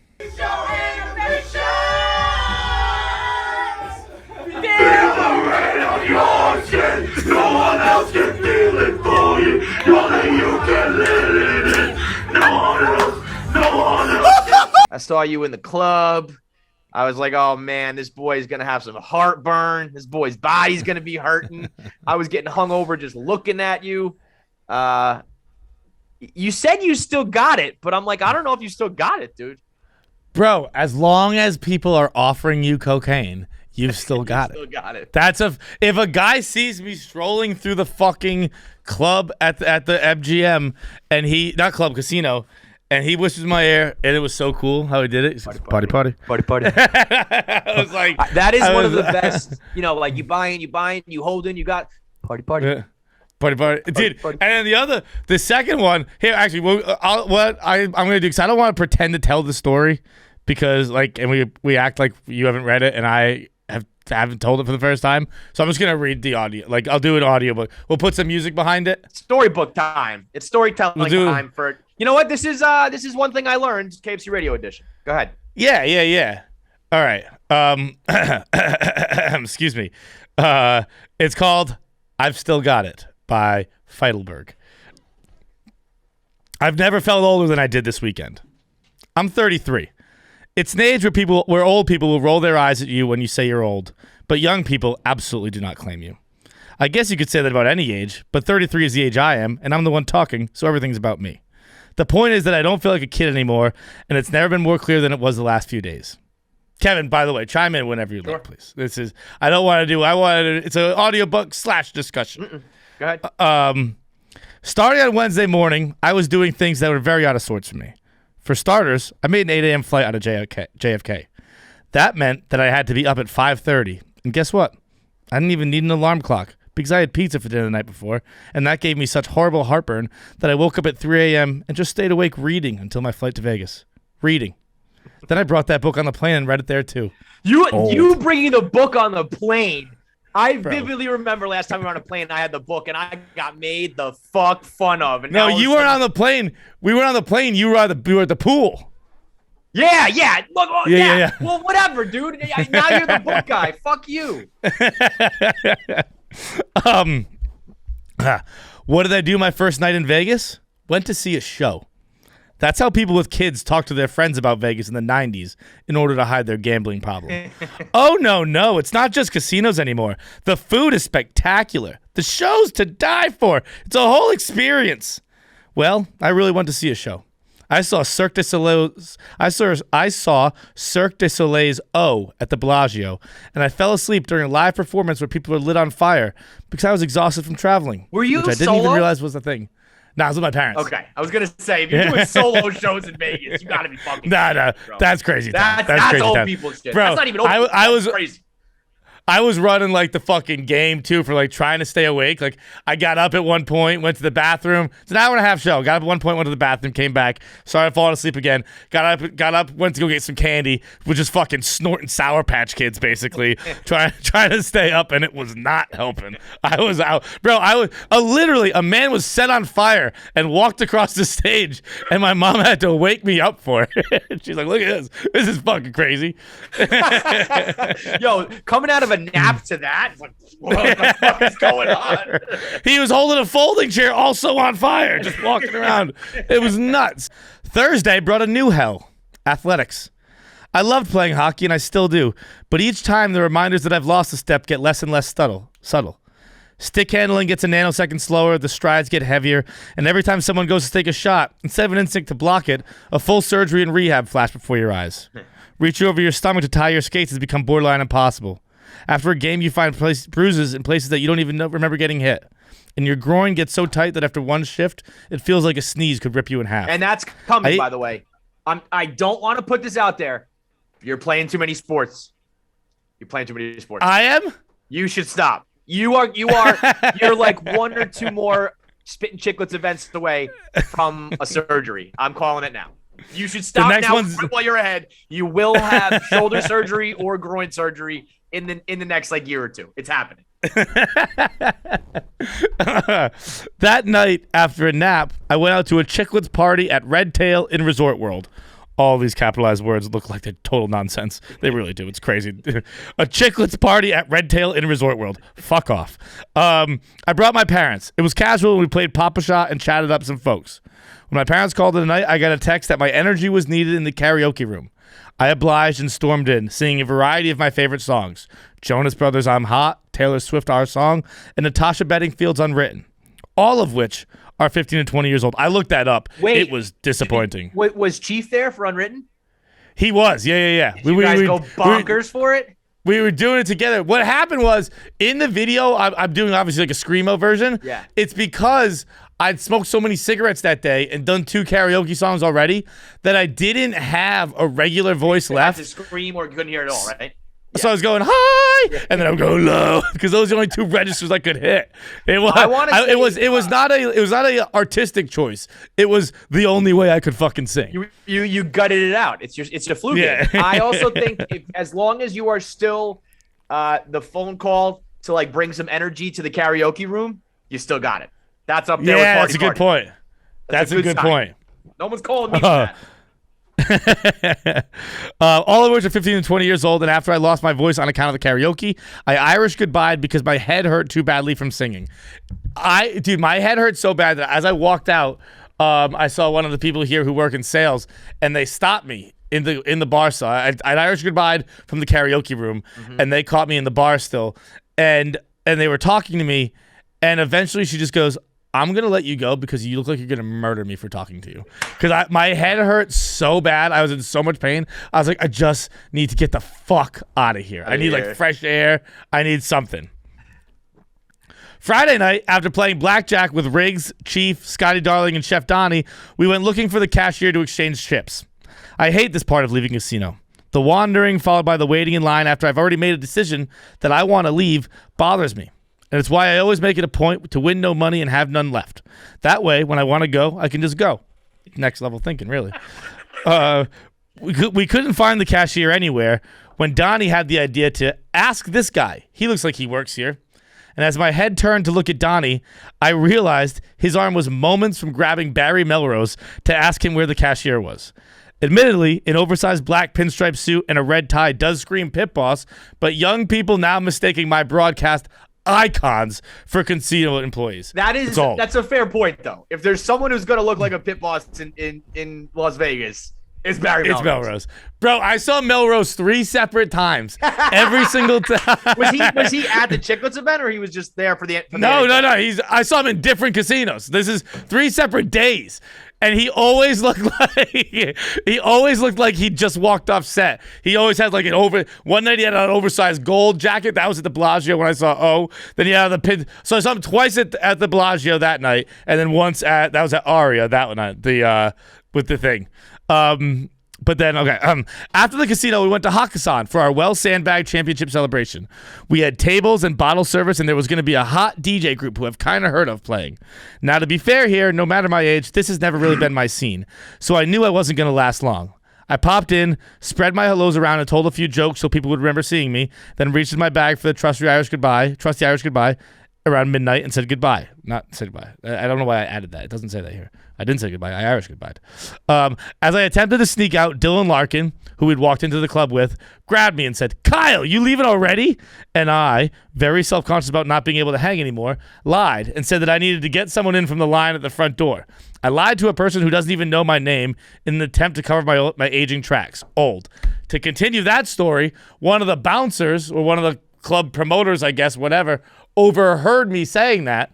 And he went, nah, dude, I'll get him. And I went, dude, it's fine. I got it. And once Dylan walked away, I went, dude, that was a lie. I was like, I'm just leaving. I came clean to the bouncer, but I didn't want Larkin to know. Larkin doesn't even know my name. He thought my name was Kyle. I called you Kyle, bro. Kyle. To be fair, we look like Kyles. All of us. All white guys can be Kyles. Yeah. That's true. One of my best friends, my mom calls Kyle to this day. She just straight up calls him Kyle the same way that Dave will call, young Sam Bob. His name's Evan. She just calls him Kyle every single time. It's not even a joke anymore. That's just his name. That's all white guys. You white, you Kyle. I walked across the casino floor embarrassed, but also very excited to get back to my room and watch a movie. For those wondering, I went with Girl with a Dragon Tattoo. I stopped at one of the mini marts they have and grabbed my movie snacks: water, sweet and hot beef jerky, peanut butter M&Ms, Sour Patch Kids, and of course Tums. Old. But that's when a miracle happened. As I shamefully dragged myself across the hotel with a bag of candy and Tums, a man came and rescued me. Like the angel on George Bailey's bridge, the man whispered into my ear, "Party, party." I whipped my head around and he gave me the look that says, if you want to either overdose on fentanyl or maybe stay up all night, get a hooker who you can't get a hard dick for, and miss your flight, I can make that happen right now. And I smiled ear to ear. I'm all good, I said. From there, I practically floated to the elevator bay where I was offered to buy cocaine again, baby. This time, the man said nothing. This dude just held up like an 8-ball. He didn't say anything. He was a little guy. He was a little guy in like a full jean outfit, like full Canadian tuxedo. Yep. He was kind of like slumped over, and he just saying it almost like the meme from the kid like in the hall. It's like me when I wake up my parents and tell them I've wet the bed, and it's like an alien in the doorway. Yep. He looked like that, just holding an 8-ball like this. And I was like practically giddy. I declined a second time. Life is all about the little victories and moving the goalposts to ensure you get those victories. When you were younger, this is something we've said a million times, when you were younger, you wanted to be athletic. As you age, you simply hope people see you and think there was probably a time he was athletic. And the same goes for partying. Even if you're not doing it to the extent you once were, you still want people to think you can. Even if you felt old all weekend, you still want to have a little spot in your mind that says you can still reach back and chuck it. If drug dealers are stopping you on the casino floor, then I think it's safe to say you've still got a look that says, hell yeah, I'll do a greater tale right now. Let tomorrow sort itself out. And that's all any of us can hope for. That is the best comparison I've heard. The idea of like, yeah, you're not gonna be as athletic, but as long as you still look the part. As long as it's not like when you show up to the party, people are like, oh, like you're a damper on the party. It's like, oh, this guy, he can't hang with us anymore, but like he once did. And he's got stories. He got stories he can tell you about when he did hang. I'm just impressed you said no twice. I feel like it was like that could have gone one of two ways. Either what you did or like, well, the second time's a sign. Come on, I got it. I'm only human. Honestly, I don't even know what, like, I've never ripped up Vegas because I can't get the jet lag. The Vegas trips are always so short. Yeah. Jet lag just gets me, bro. I was gassed. Yeah. It was like I did the first night I was out by 9 p.m. So the next 2 nights, like I pushed it to midnight, but I was fucking tired. Well, yeah, when you're not on cocaine, it's hard to stay awake. That's the problem. But also, I'm very surprised, despite the party coke and the coke in the elevator bay, Vegas is shockingly anti-cocaine. Like it's I remember it's where Bruno Mars got arrested for coke. Dude, every bathroom I went in were signs, not the cute please don't do coke in the bathroom, like signs like do not. This like do not do cocaine in here, like you will be prosecuted with the full extent of law, blah blah blah. When I was there for SummerSlam, when I went into the Encore beach party, night pool party, there's like an amnesty box for people to drop their drugs in, and it's okay as long as you don't go. 3 separate layers of security patting me down, opening my wallet. Well, because it's this fentanyl, dude. It's like they probably had like deaths on premises and shit, and they're like, we can't have this anymore, Dude, do it Bad Boys 2 style. Just drag them out back. Remember Bad Boys 2? Don't let her die in my fucking club. Were people selling? Or I feel like the Canadian tuxedo guy just wanted somebody to do coke with. Nah. He was selling. He was selling. Yeah, they were both. Like they were both creepy selling. Guy, like I need a friend. Yeah, like, can I just come to your room and do coke real quick? You know what you really should have done. I'm proud of you for what you did do because you are an old man, and that was the wise decision. Because you probably like still be reeling from that right now had you said yes. I wish we could do a little. Like, I'd be in the hospital probably. Like the TVA. I want to see like what would have happened if you said yes, just to see how much you were. But in a universe, you said you said no. You go to the Canadian tuxedo guy. He pulls out that 8 ball. Not only did you say yes, but you were like, come here, and you united party guy and Canadian tuxedo guy, and the 3 of you just had a fucking time, and that became party John. There is a alternate universe in the Feitelverse where we had party John, and I don't know if you can come back from that one, bro. I would say that John is that John's dead. That John's soul inhabits the Strat. Party is that's a top 5 phrase I've ever heard in my life. Party. Dude, it's so cool. I like it. The way he said it was so party. I was like, party. Yeah. And it's not like fucking party. It's not. It's party. Just a little party. Because you know what? I bet you that dude has tested every single which way to get someone to buy cocaine, and he landed on just a subtle, simple party. It's a hell of an elevator pitch for cocaine. I will have some cocaine. Yes, I will party. Thank you, sir. Because guess what?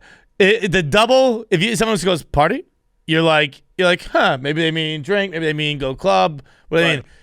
A double party. That means cocaine. You know, party. Party.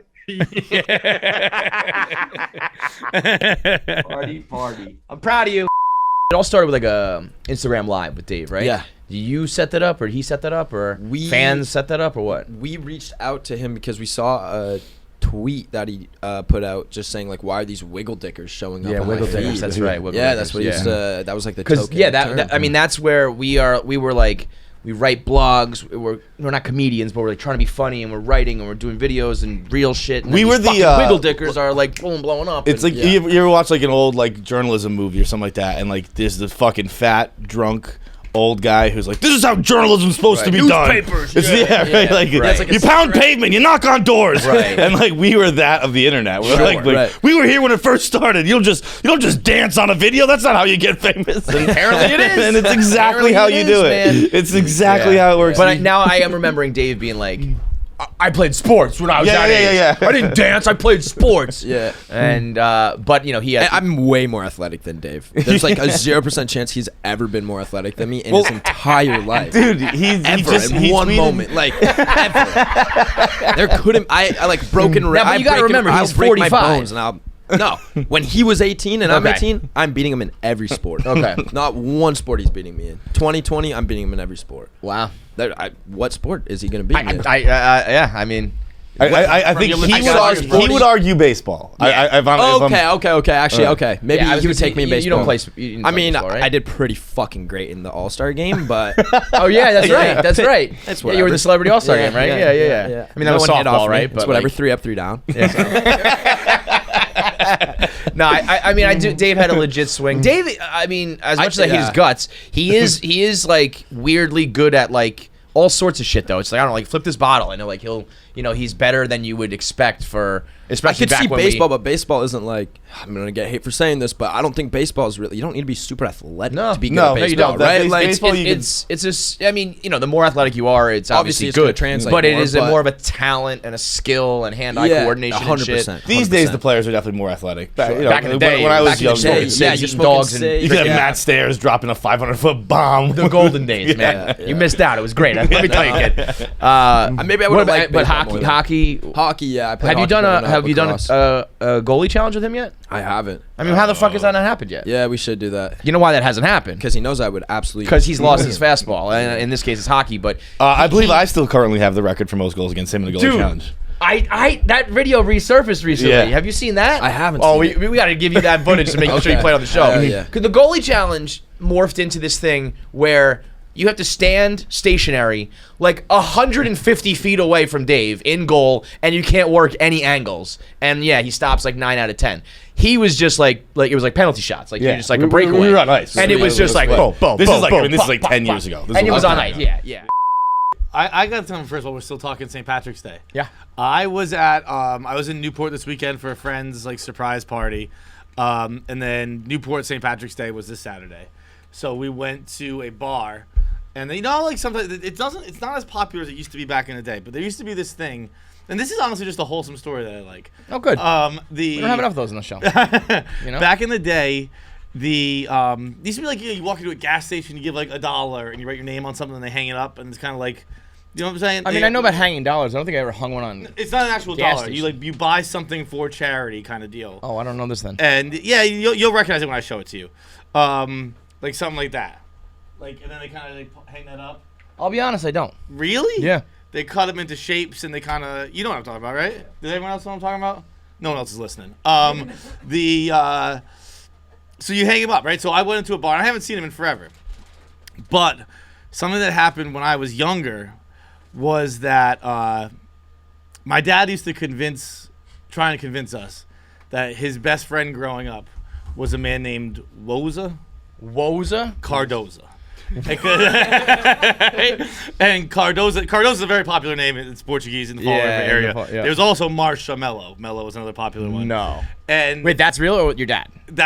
So ever since I was a kid, he like fucking Marshmallow. He'd be like, what was a Cardoza? He's like, he'd tell us stories about what was a Cardoza. And then as we got older, what he started doing was he'd go into gas stations. And for some reason, I could always picture him skiing when we did this. We were always like, he was always in like ski gear.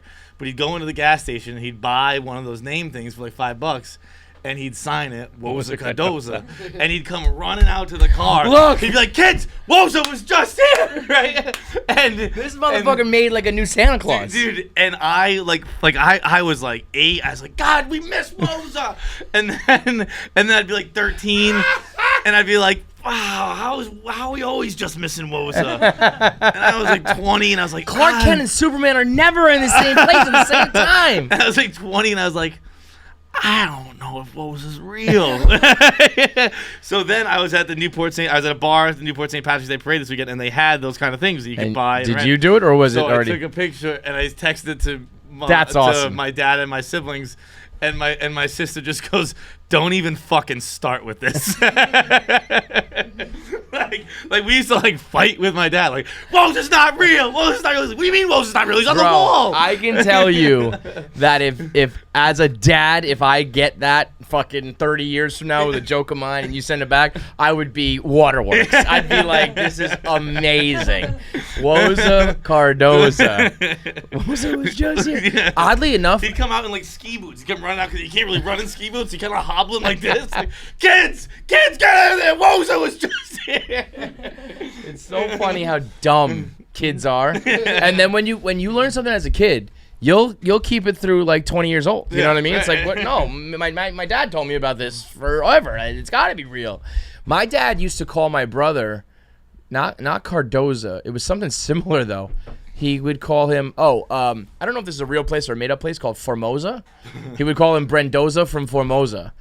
And I think it's type in Formosa. Is there something to do with Taiwan?